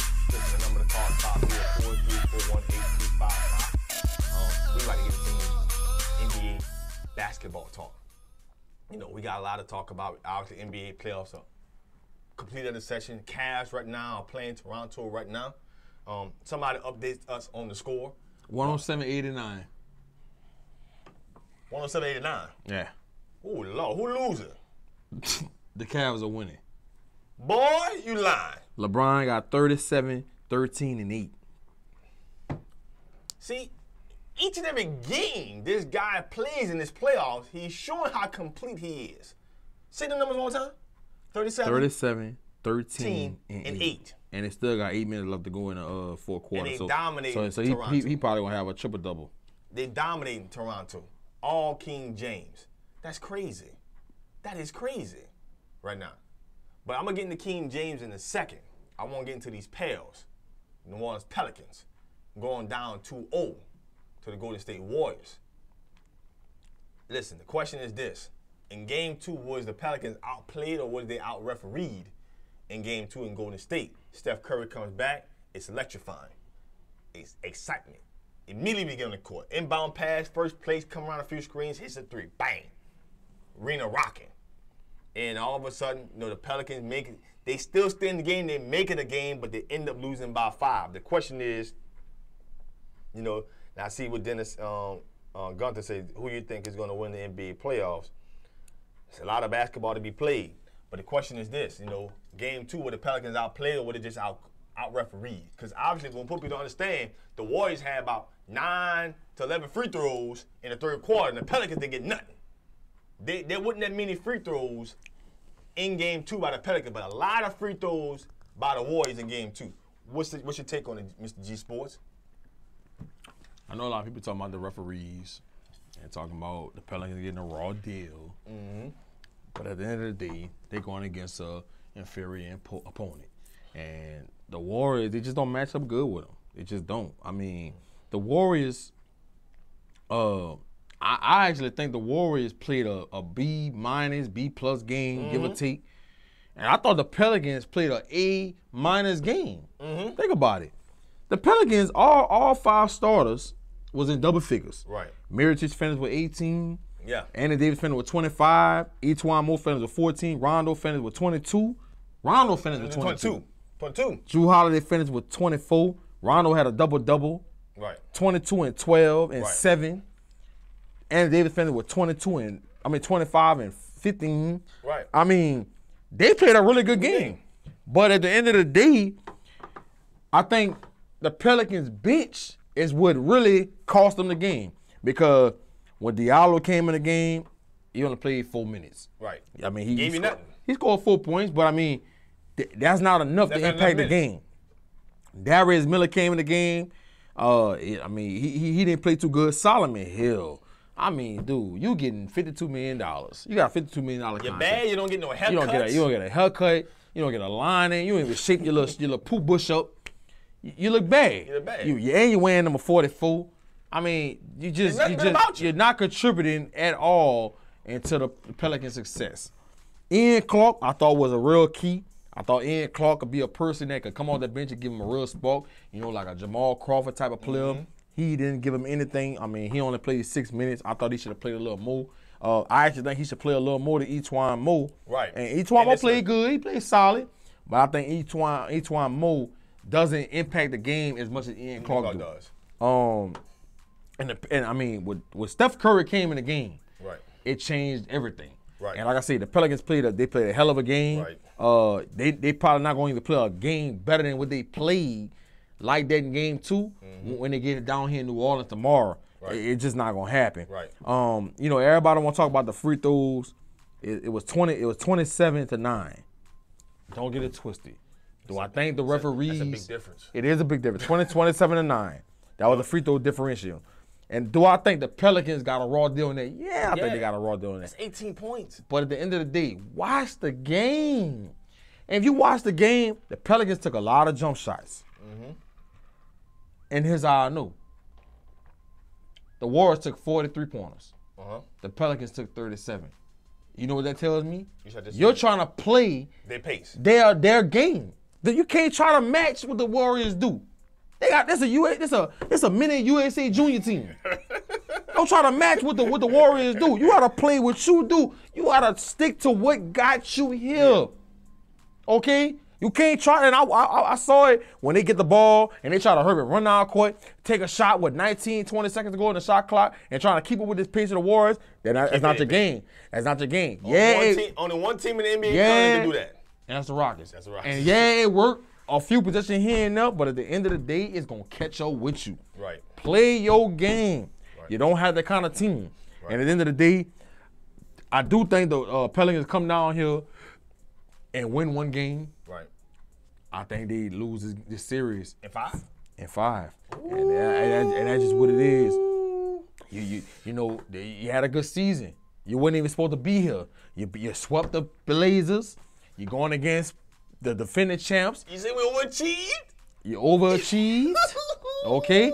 What you do is you take this up as a learning experience. You let Boogie walk. You go out to Paul George or LeBron or Kawhi Leonard. You try to get one of them, and then next year, now you're in position to try to contend and come out of West and compete for finals. That's what you got to do. Let's be realistic. Let's not blame this on the refs. We're going against an opponent that's just not on the same level as the Pelicans. I gotta read some of these comments. Listen, Jesse Smith says, out-reffed. Derrick Ross said, why is it when in sports, when you lose, the refs are the first to blame? Thank you. I can't argue on that one. Thank you. Marty B says, the series, we need Boogie. Jerome Wilson, worst postseason I've experienced in 20 years. Kawhi out, Spurs out, and Kawhi might be out altogether. Obviously, yeah, I don't think he's gonna be there. And Derrick Ross, adds, the Warriors are a different breed. That's facts. Alex Williams, Boogie Cousins, and the real small forward wing is what this team is missing. Yep. Yep. Yeah, I agree with that. Derrick Ross adds again, Pelicans bench is a key factor in the series, which they do not have against the Warriors. BK Jones, Solomon Hill gets the green light. What a joke. his haircut is what's a joke. He ain't get a haircut in 2 years. No, I've never seen him with a haircut, even when he's at Arizona. You think he a Muslim? I think he's something. He might be a Muslim. He don't get no haircuts at all. Gotta be. Akeem Kimber, they should grab Leonard. Derrick Ross, I like the Pels. I'm a season ticket holder. I love Curry. Pelicans get swept. I think they win one.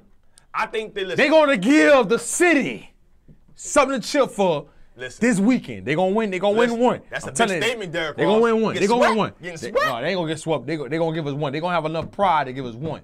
They're gonna give us one. Marty B says, he don't know shit. Put somebody else there, Brandon. I ain't talking about you. Listen. The hate. Here's the deal, folks. I think the Pelicans win 2 games. I think we still 2 games. I think we come down here in New Orleans and we go ahead and get 2 games in and we tie the series 2-2. But after that, I think we lose. I think we don't win another game in this series. I think that we are shown that we are outmatched. But I think we go out there and we put up a good fight. This team is missing the wing. Game 2 is competitive, though. Game 2 is competitive. But the Pelicans are missing the wing, and that's just the facts. They get a wing, and I'm talking about an elite wing. A Paul George, Kawhi Leonard-like wing, or LeBron. Yeah. That's what they're missing. What if that happens? Oh, I'm rooting for it. Trust me, baby. I'm rooting. Let's do all season. FanView. Can we talk realistic? Can we talk? What if the Pelicans really be able to seal a deal on LeBron, Kawhi Leonard, or Paul George? What if we get one of them 3? I'm not seeing tickets for 41 games. I'm telling you. I'm going that route. I hate to say we because I'm a Rockets fan, but I root for the home team.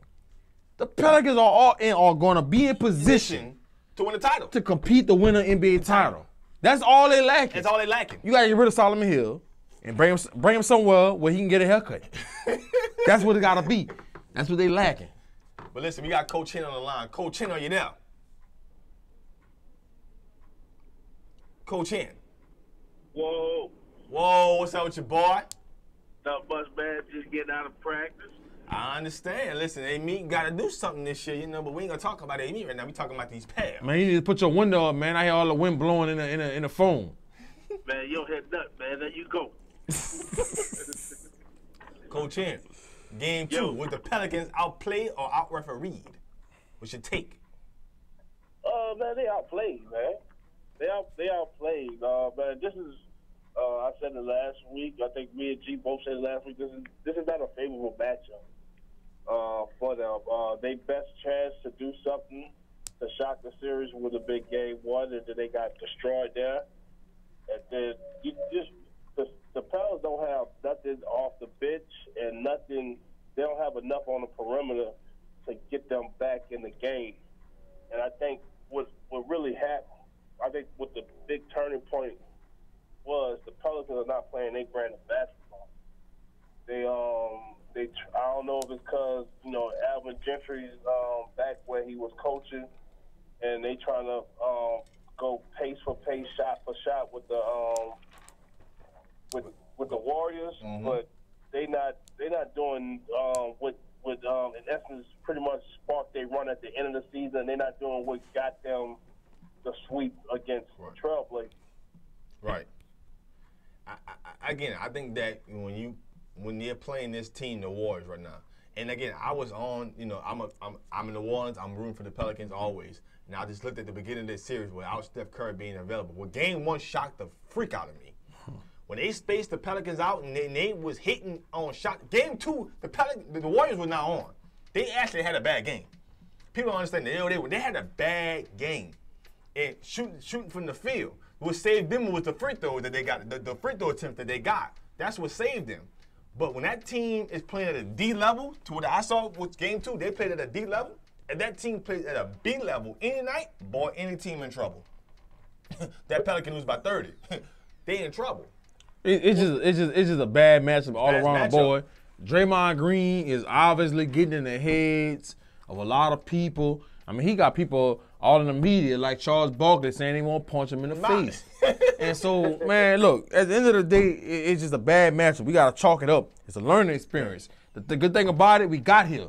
We got here. It makes Anthony Davis feel like, okay, we building something. Like I said, Boogie, I like you. I think you're a good player. But we can't give you a max deal. If you want a max deal, go ahead. I'm going to holler at you. Go ahead and go after them 3 superstars. At the wing. Kawhi Leonard, Paul George, or LeBron James. Try to get one of those 3. And then now you could compete with the Golden States and the Houston Rockets of the world. I don't disagree with that because that's what a matchup nightmare is. There's nobody on the wing. For the Solomon Hill is terrible. Well, this is the thing. There's nobody in the league that can guard KD. We know that he's going to get him. But the problem is your best player on defense and offense is guarding the most. It has to deal with the most versatile player on the Warriors bench. I mean, on the Warriors team, in Draymond Green. And with them pulling him, with them spacing out the Pelicans and letting Draymond run the show from up top, you lose your rim protector because nobody else can do it. And Mirotic gets in foul trouble too early because he's guarding KD. And like I said, man, your best chance, the Pelicans' best chance was game one, and I think they lost like 22, 23. Yeah. Mm-hmm.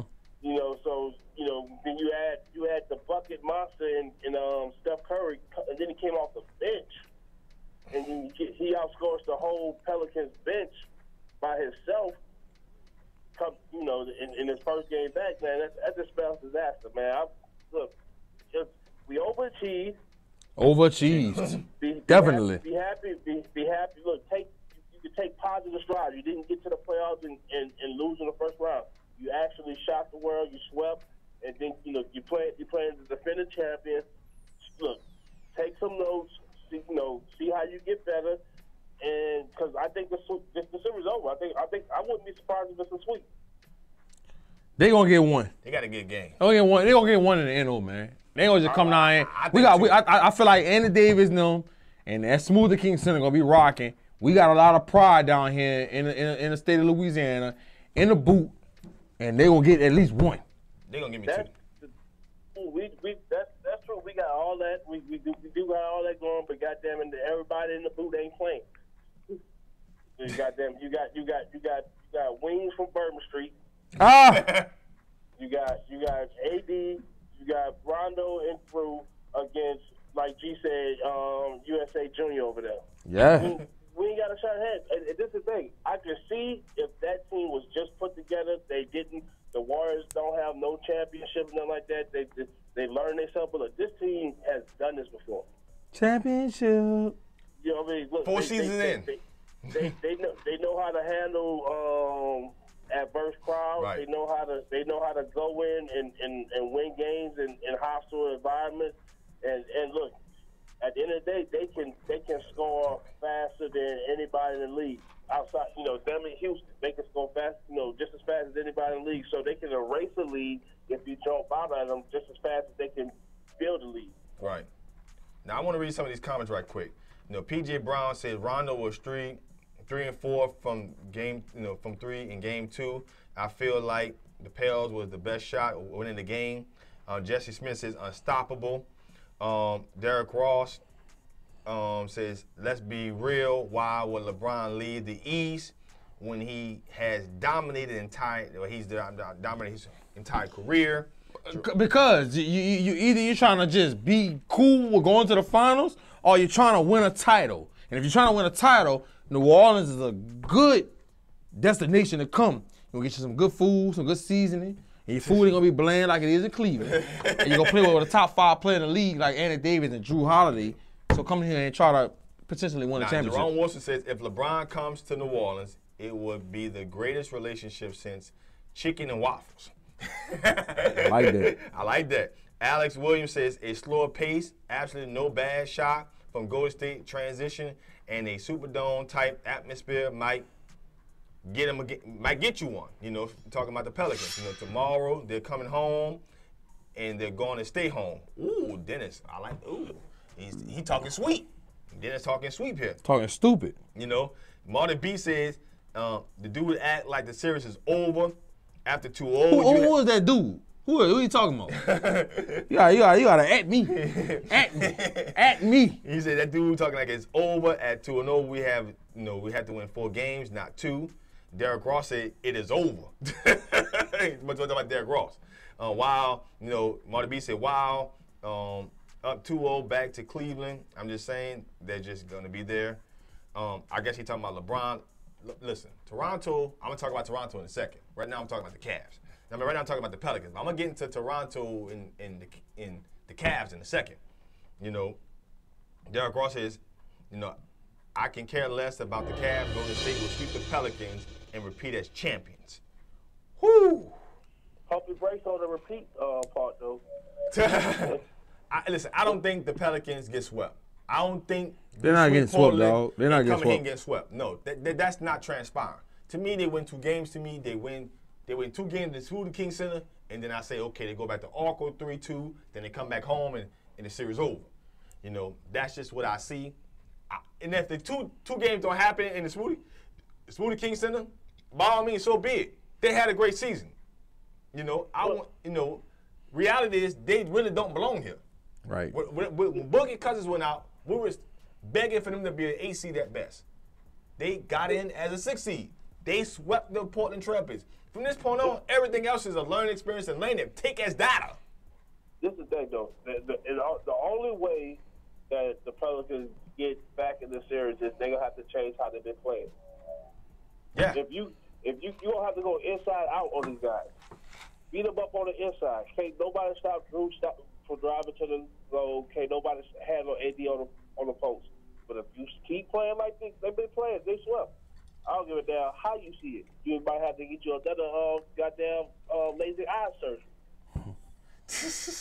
Well, you taking shots over there.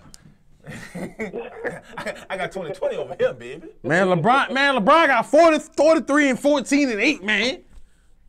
LeBron got 43, 14 and 8, man. He 19 for 28 from the field.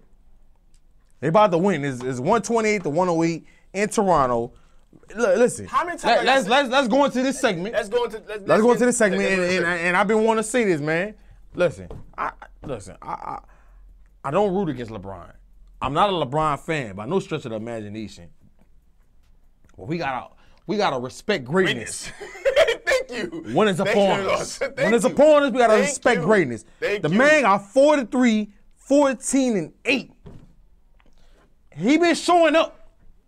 When it's time for him to show up, he been showing up in this playoff. Like I said, man. And it's a known fact that the Raptors is mental with them. Yes. It's something about when they see LeBron on the court, they going shell shock. Yes. It's like they've been to war. It's like they fought in Nam. Right. Vietnam.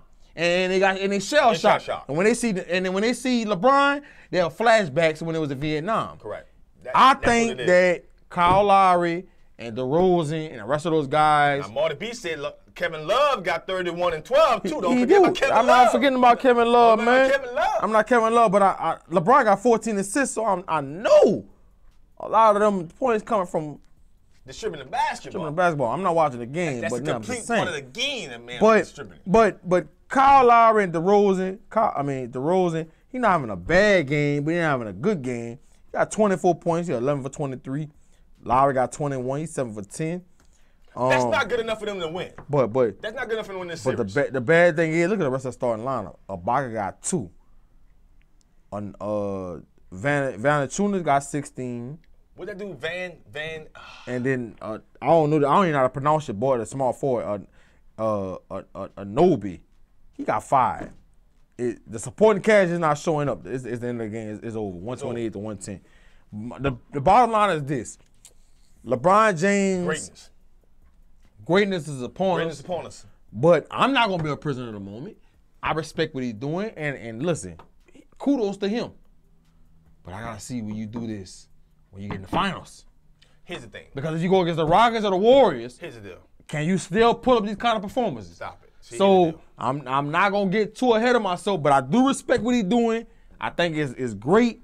I think he's clearly showing, look, I'm that guy, and I'm gonna continue to be that guy in my 15 year? 15 season. 15 season. I'm still in my prime. He's clearly showing it, but I gotta see this in the finals because you know why? I hold you to a different standard. Here's the difference. Right now. I've been preaching this all year long about LeBron. We got to understand this guy's the most complete player in the game. Complete player in the game. And reality is that group of guys that he's playing right now, they're average. Kevin Love averaged 11 points the last series against Indiana. I stated this out there when this happened. Indiana was the better team. I have not watched the team lose a best out of 7 in a while. Who was the better team? Indiana was better than them. The will of LeBron James, he had to go out there and put up 40 and 10 and 8 a night for Indiana to not win. If he'd have averaged 30, they wouldn't have won. You know, so it's this guy here and his ability because of the complete game that he has. You know, he's being forced to score now. He wants to pass and distribute the basketball. That's his game. But he's being forced to score because the reality is this. Toronto, from a roster standpoint, is better than him. Kevin Love is a shell of himself. That's just what it is. A shell of himself. A shell. He had a great night. A turtle shell. Yes, that's facts. So when J.R. Smith ain't the same guy. You know, Kyle Korver hits some big buckets every now and then, but the rest of that roster ain't it. So that's not a team that I'm looking forward to. They're not the best team in the East. From a roster standpoint, they just have LeBron. I think that Boston team is still a better roster. I think the 76ers is the better roster. I think the Toronto's a better roster than the Cavs. Nah, I ain't gonna say the Toronto got a better roster. They just shell shock. I'm gonna tell you though. Far as rating wise, the 76ers and the Cavs will be a great conference finals. Yes. That's the conference finals that would be good ratings. That's must-see TV. That's from a rating standpoint. Good ratings. We both agree on that. Now, far as basketball, who's being coached and who's playing the best basketball? Boston. The Celtics. Boston. Brad Stevens, I'm going to go ahead and see. I'm looking to the camera. I say this about 2 weeks now. Maybe a little longer. Danny ain't what you waiting on. What you waiting on? What you waiting on, baby? Come on, them Gruden like contracts. What you waiting on? To give Brad Stevens the Gruden like deal. The Gruden like deal. Make him the highest paid coach in the NBA over Popovich. Yeah, I said it. Yeah. Brad Stevens. Man, this man lost Gordon Hayward. Jalen Brown. Marcus Smart just got back. Jalen Brown gone. And you still winning in that fashion? And Terry Rozier looking like a franchise point guard. Terry Rozier, I've been saying this since he got drafted. Louisville. That's name on that team. Don't forget about that Blue Devil. What he's doing, what Terry Rozier is doing, what he's doing, he's clearly showing. He's that guy. I'm gonna tell you something. I'm gonna make a big time statement. Y'all hear me, FanView? Listen to me. I'm gonna say it proud. That ain't to trade Kyrie Irving. Trade the hell out of him. Trade him. Go get you a real big, so you can move Al Horford to the 4. Get you a real big at the 5, like DeMarcus Cousins. Go get DeMarcus Cousins. Trade Kyrie, man. Trade him. Now you got Terry Rozier set up with Jaylen Brown and Tatum, DeMarcus Cousins and Al Horford. You are set up to compete to come out the East. But if you think Kyrie Irving, you know, I put Kyrie Irving in the same boat as Russell Westbrook. What? Coach Chin, this your boy? Listen. He is not as bad as Russell Westbrook. Westbrook in the class by himself. He is. He's not. Well, Westbrook is the definition of selfishness. I agree with that. I'm not saying he's not. I'm not saying he's just as bad as Russell Westbrook, but dog, he's not that far from him. What? He's not that far from him. Listen. Kyrie Irving couldn't play for me. Kyrie Irving could not play for me. He is far from Russell Westbrook as the trenches are from goddamn Shreveport. Don't do that. If you don't know the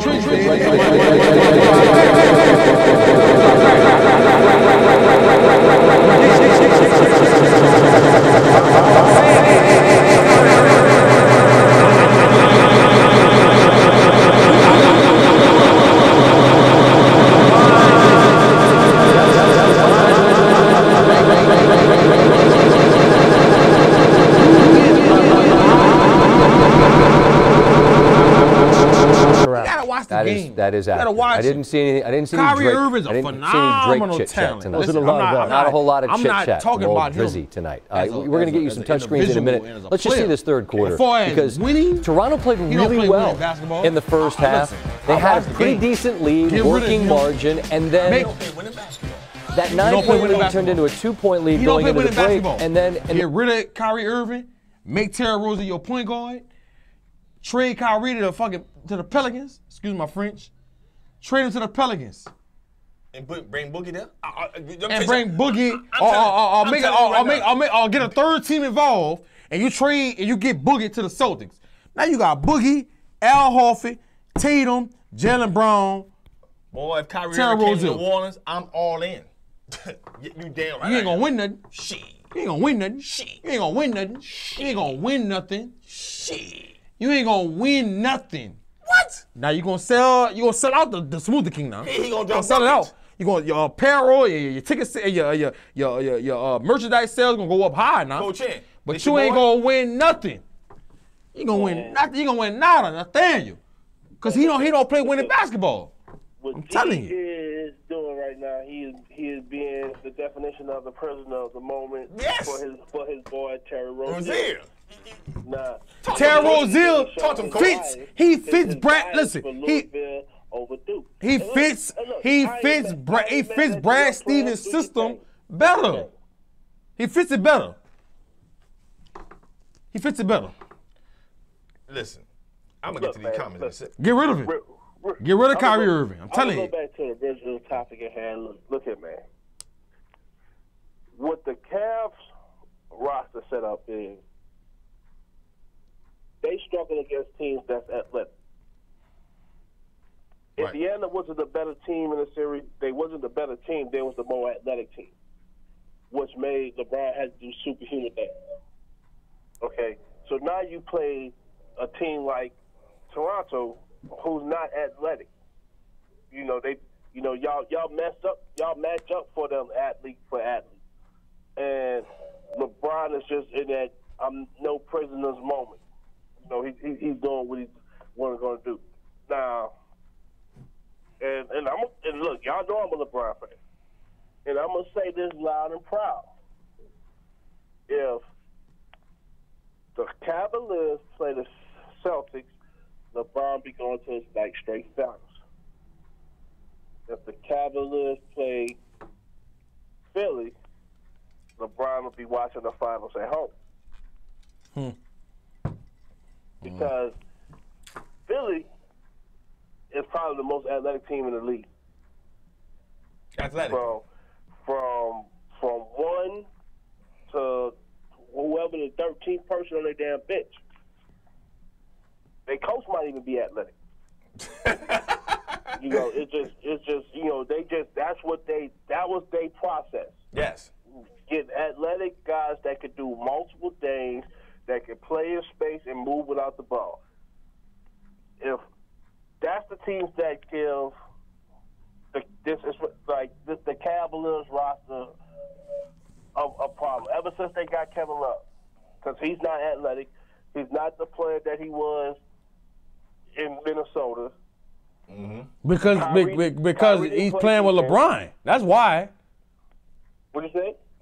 He's not playing how he played in Minnesota because he's playing with LeBron. It's just the same thing with Chris Bosh. When Chris Bosh played with LeBron, his game took a dip. That's the sacrifice you have to take when you play with somebody like LeBron, and that's just facts. But see, this is my thing. I don't think your numbers have to take a dip. I agree with that. But as far as your game should never have to take a dip from the type of player that you are. Because the type of player that you are on a standalone team, that's just going to elevate your team that much better. Nah, you got to take a dip, man. Think about it, man. It's a sacrifice that's made. When Chris Bosh played in Toronto, Chris Bosh was posting up, making plays out the post, and he was hitting you with the mid-range. Kevin Love the same way. Posting up, hitting you with the mid-range, hitting threes. But when you come play with LeBron, you got to turn into a spot-up shooter. And you get occasional post-ups. Occasional. You clog the lane if you're posting up with him. Thank you. You can't play your game. You can't space the floor when you play with LeBron, and that's just facts. Just the thing before Kevin Love even had an offensive game, he was a tenacious rebounder. The boy don't even. He been had an offensive game since UCLA. Been. He don't even rebound no more. He rebounded tonight. Tonight. Rebounded tonight. Yeah, he had 11 rebounds. But you got to think about it, bro. See, this Big Hen, this is what you got to think about. Well, I want to get to some of these comments. Hold on. Let me say this right quick before you get to the comment. You can't rebound how you did when you was in Minnesota when you on the three-point line. That's it. You on the three-point line. You're spacing the floor. You're spacing the floor. So you can't rebound like you was when you was in Minnesota. So the spacing is all different. So you can't blame him. And for him to still put up 9 or 10 rebounds a game, coming from the three-point line, being a spot-up shooter, that says a lot about Kevin Love. Go ahead. Now Lee Thompson says this. Tell the truth, LeBron shouldn't be putting up anything tonight because they supposed to be at home. And yes, his personally is greatness. I can't stand LeBron. B.K. Jones says Terry Rozier is getting it done. Now, you lost your mind, G. I lost it. I'm drinking Diet Coke. Derek Ross said, man, you crazy. Westbrook, Marty B said, LeBron James is the best. B.K. Jones says, you need to look at the NBA Finals. You need to look at Game 7 of the NBA Finals again. Kyrie, Derek Ross says, Kyrie is better than Westbrook, hands down. And I'm going to just go ahead and say what Marty B said. Marty B said, he finally said some facts about Love and Bosh. Thank you. I'm not hating. I just like facts. I like facts too. I just like facts. I like facts too, Marty B. You have to space the floor when you're playing with LeBron James. That's just what it is. You got to sacrifice. Any power forward center has to sacrifice. You got to sacrifice. He can't play underneath the rim. Got to sacrifice. He has to spread the floor because what happens is because of the talent that he is, he wants to be the only player that wants to penetrate the lane. So if you have a guy who likes to play underneath the basket, it won't work. Like for example, if you had a Dwight Howard and a LeBron James team, that don't work. Stays too much in the lane. Has to spread the floor. Has to spread the floor. That's just what it is. So he plays with guys who can stretch the floor, like Kevin Love, like Chris Bosh, because they can hit from the perimeter. That's what it is. Man, let me pop y'all out first real quick. Do y'all realize who LeBron center was when he first got in the league? Edgauskas. And Zeke ain't do none of that mid-range shit that y'all talk about. Now look, great. Granted, look, that's what the NBA. Now Zeke can shoot. Don't come on. Don't talk stupid. He had a mid-range. Zeke can shoot. In the mid-range. He can shoot. He ain't no three-point shot. Did I say he didn't shoot the mid-range? I said he didn't stand in the mid-range. That boy stayed his ass on the goddamn block. You wasn't gonna have no 7-foot whatever Lithuanian ass sitting at the 3-point line. But my thing is, what he did, he changed his game to where he can dominate and fit with LeBron. Right. That's what I'm saying. Don't sacrifice your game. Change it to where it fit with your person. I think that's where Russell Westbrook the Russell Westbrook type style. Because Russell Westbrook ain't sacrificing shit. You ain't lying. I agree. With I agree. that. I That agree. nigga don't sacrifice nothing. Now I look at a person like Durant. Durant gonna have the green light until he goddamn 90 years old. He still might have a goddamn green light then. Right. But he looks now to swing before, like even a difficult shot that he used to force. He don't look to force shots no more because he sacrificed himself. He changed his game to fit in what everybody else do. You gotta change. You gotta change your game to fit into what everybody does. Don't sacrifice it. Still dominate how you dominate, but change it to fit in. And then when LeBron's off the court, then that's when you shine.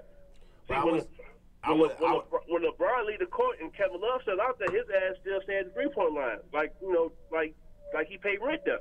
Right. Right. Now I would say this though: the NBA game has evolved since. We talking about since 2003, now 2000 being 2008, 17 going 18 season. The 3-point shot has revolutionized this game, meaning that the 3-point shot was not by 2003. You talking about maybe 3 or 4 teams are probably shooting maybe 23s a game.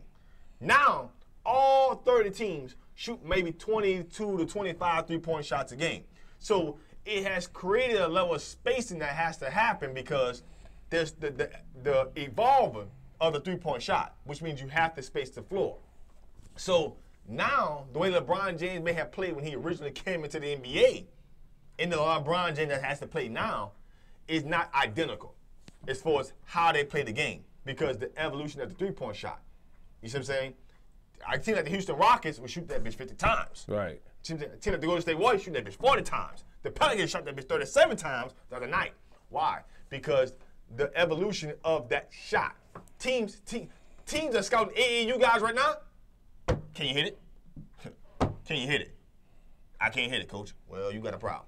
And that's my problem with the Pelicans. You trying to go shot for shot with the Warriors. You shot the Warriors shot 43s. Right. The Pelicans shot 37. That's not your game. That's not your game. That's not our game. So that's where they lost me at. Trying to go up and down and run that same pace as the Warriors. You can't do that. When they come down here in the city tomorrow, we got to run our stuff in the half-court set, dominate them with Anthony Davis. Yeah. And play, pick and roll. And play inside out. Inside out. You got to play pick and roll with them and let Drew Holiday, it's either Drew Holiday take it to the basket or you do a pick and roll. You got to play that game with them. You got to play a half-court game. Exactly. You play a whole-court game and shoot 3 with them dudes. Boy, there's only one team in the NBA that can do that with them people. That's only one team in the league. The Pelicans on the shot, man, what we got to do, we got to kidnap Solomon Hill and cut his damn hair. I'm telling you. Gotta cut his hair, man. Gotta cut his hair. Got to cut his hair. I don't think that dude got a haircut since high school. That's what I'm saying. He got to sacrifice that shit. Y'all talking about sacrificing. Sacrifice that shit. Hey, listen. His haircut bad. It been bad since Indiana. It probably been bad since Arizona. I don't think the dude has a ball. I promise you I think he don't. And I ain't got no hair. And I can talk about it. So that motherfucker help bad. Hey, his haircut is bad. Now, Marty B say, who y'all think gonna win it all at this point? It's a toss-up. You got Houston and you got the Warriors. I mean, reality is, if the Warriors get healthy, I got them as my favorite, Houston being second. I'm going to be frankly honest with you. As much as I love LeBron James and his game, the way he plays the game, that Cleveland Cavaliers can't beat the Warriors. That Cleveland Cavaliers can't beat Houston. Not in the finals. I'm going to be frankly honest with everybody. They can't beat the Pelicans. I don't think that much of that roster. Right. You don't put that there. I'm being real. That roster in Cleveland is not that good. Now, LeBron James is a heck of a basketball player. But the rest of that team, man, them people not stepping up. Them people on vacation. All right, let me ask you this. Name two people on the Jazz team not named Donovan Mitchell and Rudy Gobert. Joe Ingles? Stop. He in a great system. Come on. Joe Ingles and Dante Exum. He in a great system, dude. Are they great players? No, they in good situations. Nah. Look where they at. Derek Favors is a good player. Look where that team is at. They playing the number 1 team in the league. Tied 1-1. What about it? So what you saying? It's going to be over in 5. Don't trip. Don't sleep. It ain't going to be over in 5. I promise you. I promise you it's going to be over in 5. Tell him, Coach Hen. I promise you it's going to be over in 5. Oh, no. I promise you that. Hey, you're going back to Houston 2-2. Listen. Hey, do you want to put a wager on this?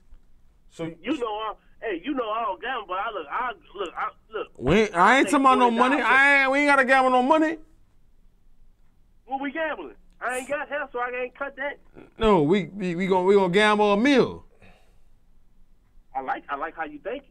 That's what I was talking about. So what we're saying is the Cavaliers, if they made it to the finals, they listen. That team can't beat Houston. That team can't beat the Warriors. They get to the finals. I'm sorry. I love LeBron James. He's the most complete player in the league to me. But with his cast, man, them people they win in one game at best. They see Houston or if they see the Warriors. They win. That's who it's gonna be. It's gonna be the Warriors. Listen, LeBron James is not winning the finals this year. That's he gonna lose. That's he gonna lose. I mean, that's just facts. I mean, facts. Ever love.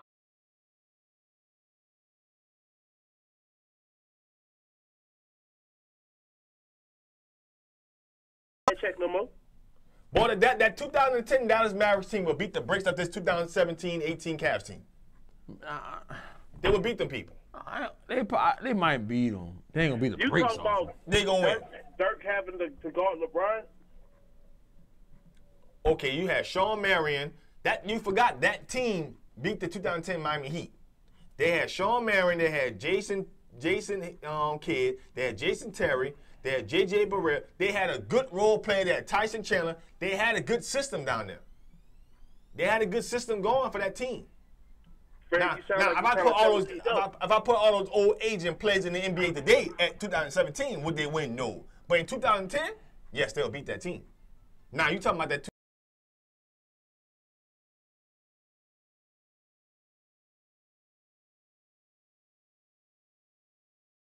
talking about like they about to get their ass kicked. And boy, they see the Rockets, you gonna see a behind whooping.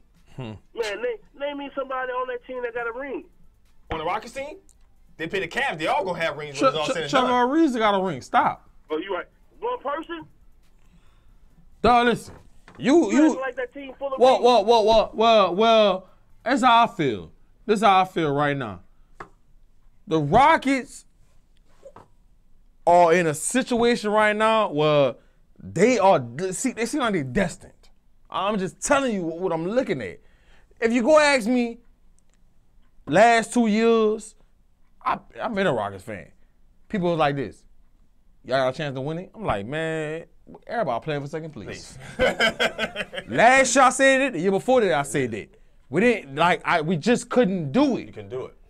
This year is different. It's a different shot. Watch out for the Rockets, man. I'm telling you, man. Watch out for James Harden and Chris Paul holding that Larry O'Brien trophy at the end. And I'm gonna tell y'all right now, if that happens, you better block me off social media, because you ain't gonna never hear the end of it. I would say this. If one of those two teams' feet, listen, those two teams are the best two teams in the NBA. And there's nothing against the Cavaliers and LeBron James, but do they give them the best matchup out of the East?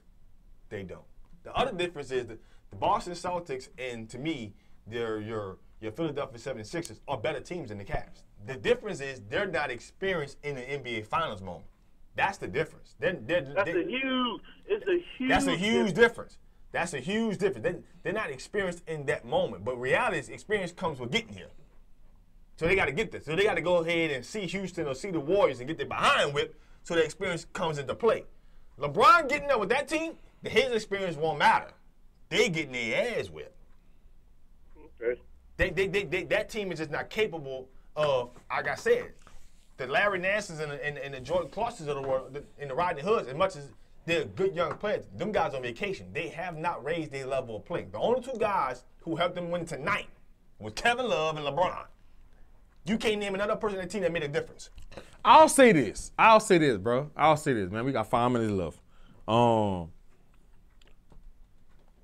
a big-time Rockets fan. There's no secret. I think the Rockets, top to bottom, are better than the Warriors. Top to bottom. Now, 1 through 15. They 1 through 10. Okay. Now, I do think the Warriors have more star power. Right. Steph, Clay, Kevin Durant, Draymond. I get it. I understand.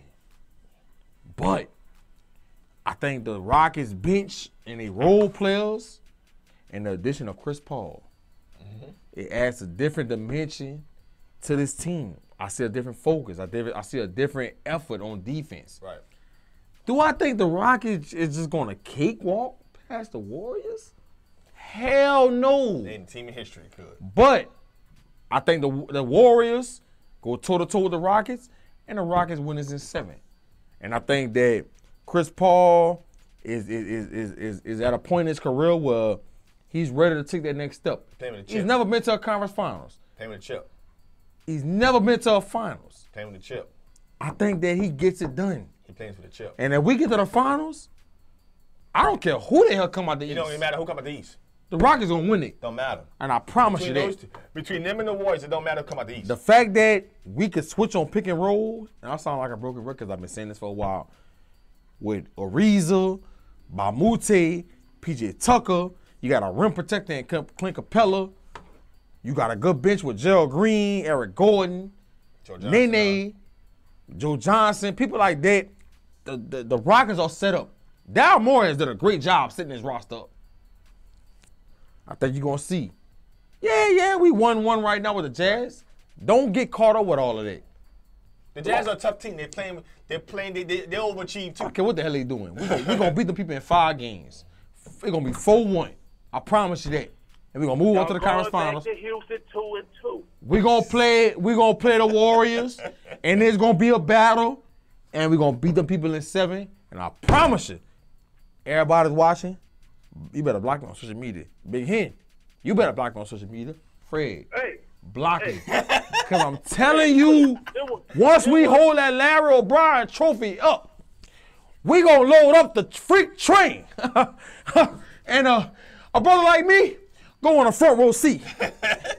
I'm telling you. My man Neon saying, go LeBron. Telling you. You going to run a front row seat. Because Jane Harden and Chris Paul going to have that freak train rolling. With everybody. What you got, Coach Hen? On board. I don't care about that, man. So G, I won't block you. I'll be like, all right, good job. You didn't beat Shaq. When you come to him, I'm saying, can he beat Shaq? That's what I'm gonna say. Right. but man, and they can. All in all, stop it.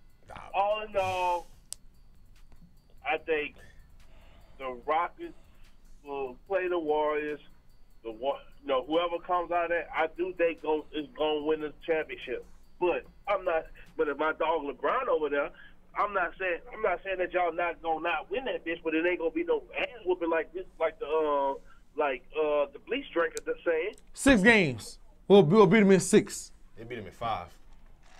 We'll beat them in 6. They beat them in 5. Y'all win in Game 7. Oh no. The Cavaliers come out. Boy, they face the Warriors or the Houston Rockets. You won't see a Game 7. Stop, Fred. Hold on. Stop it. Let me remind you of something. LeBron goddamn James. That's his name. LeBron goddamn James. 6 games. The finals against goddamn the USA B team without Kyrie, without fucking Kevin Love, and he took them to 6. That's 2 years ago. That's 3 years ago. Look how slided that was. That's a younger LeBron you talking about. This is an older LeBron. Hey, listen. Making up all these other excuses. Listen, I didn't sit here and say I didn't listen. Hey, look, that's an older guy. Look, that's a younger Steph too. Listen. That's a younger Draymond. That's a younger Clay. That's a younger everybody. Listen, I didn't say we was gonna sweep them. I didn't say we was gonna beat them in 5. I said we gonna beat the Cavs in 6 games. Facts.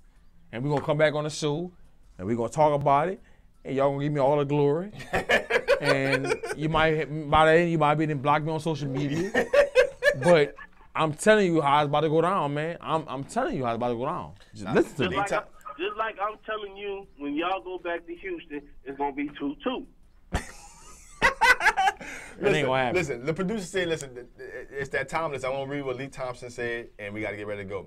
He said, listen, the Rockets and the Warriors are going to battle hard. Then it's going to be the championship cakewalk for whatever team pulls out in that Game 7 between the Rockets and the Warriors. I agree. He gets no argument from me. And I've been preaching on social media that LeBron James is the most complete player in the game. But his team is not equivalent to that 07 team, but this is the worst team he's been on since 07, as far as a roster standpoint. That's what I see. This is the worst team he's been on since 07. The Rockets gonna be holding the Larry Brown Trophy up at the end of the year, and that's just facts, man. Jump on a bandwagon. My man Dennis the bandwagon says, full, but you Dennis can run behind it. Go Golden State Warriors. Dennis, go play in traffic. Go play in traffic. Go play in traffic. I'm gonna tell you right now, I do think the Warriors bust your ass in 6. I'm telling you. Look at him. Hey, CG, you see how he flip-flop? Man, his name should be Bandwagon Fred. They smile in your face. all the time. They want to take your place. Backstabbers. Hey, how much Backstabbers. How much time we got left? We ain't got no more time. We got 19 seconds. Real quick. 18. Real quick. 17. Real quick. Hey, 16. I love what the Saints did in the draft, and the Green Bay Packers did the best job of the draft all along. And y'all gonna lose in the second round. A.Me gonna lose in the second round. Boy, you said Cause the D-line coach couldn't get him to squeeze. If you gonna try to film you gonna try to go to the car and film something, and you gonna trip coming down the bleachers. That's our show, folks. That's our show, folks. We out here, man. We out here. G Sports, man. Appreciate y'all for tuning in. This is your boy Fred. Coach Hurricane Hayne gave us a call. He couldn't make it tonight. This is Coach Hurricane Hayne couldn't make it tonight, but gave us a call. Listen, man, that's our show, man. Y'all tune in each and every Thursday. FanView, Real Fans Talk Sports on the New Orleans Network from 6 to 8. Y'all check us out, baby. Follow us throughout the week.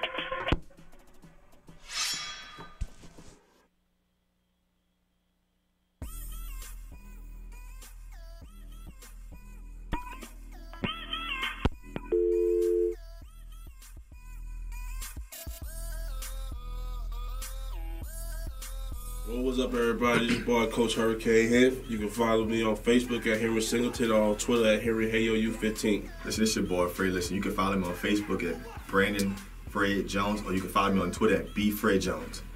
This is Jeremiah Gray, man, with G Sports. You can follow me on Facebook, Jeremiah Gray, A.K.A, and on Twitter, G_paid in full 08. Pay me the money.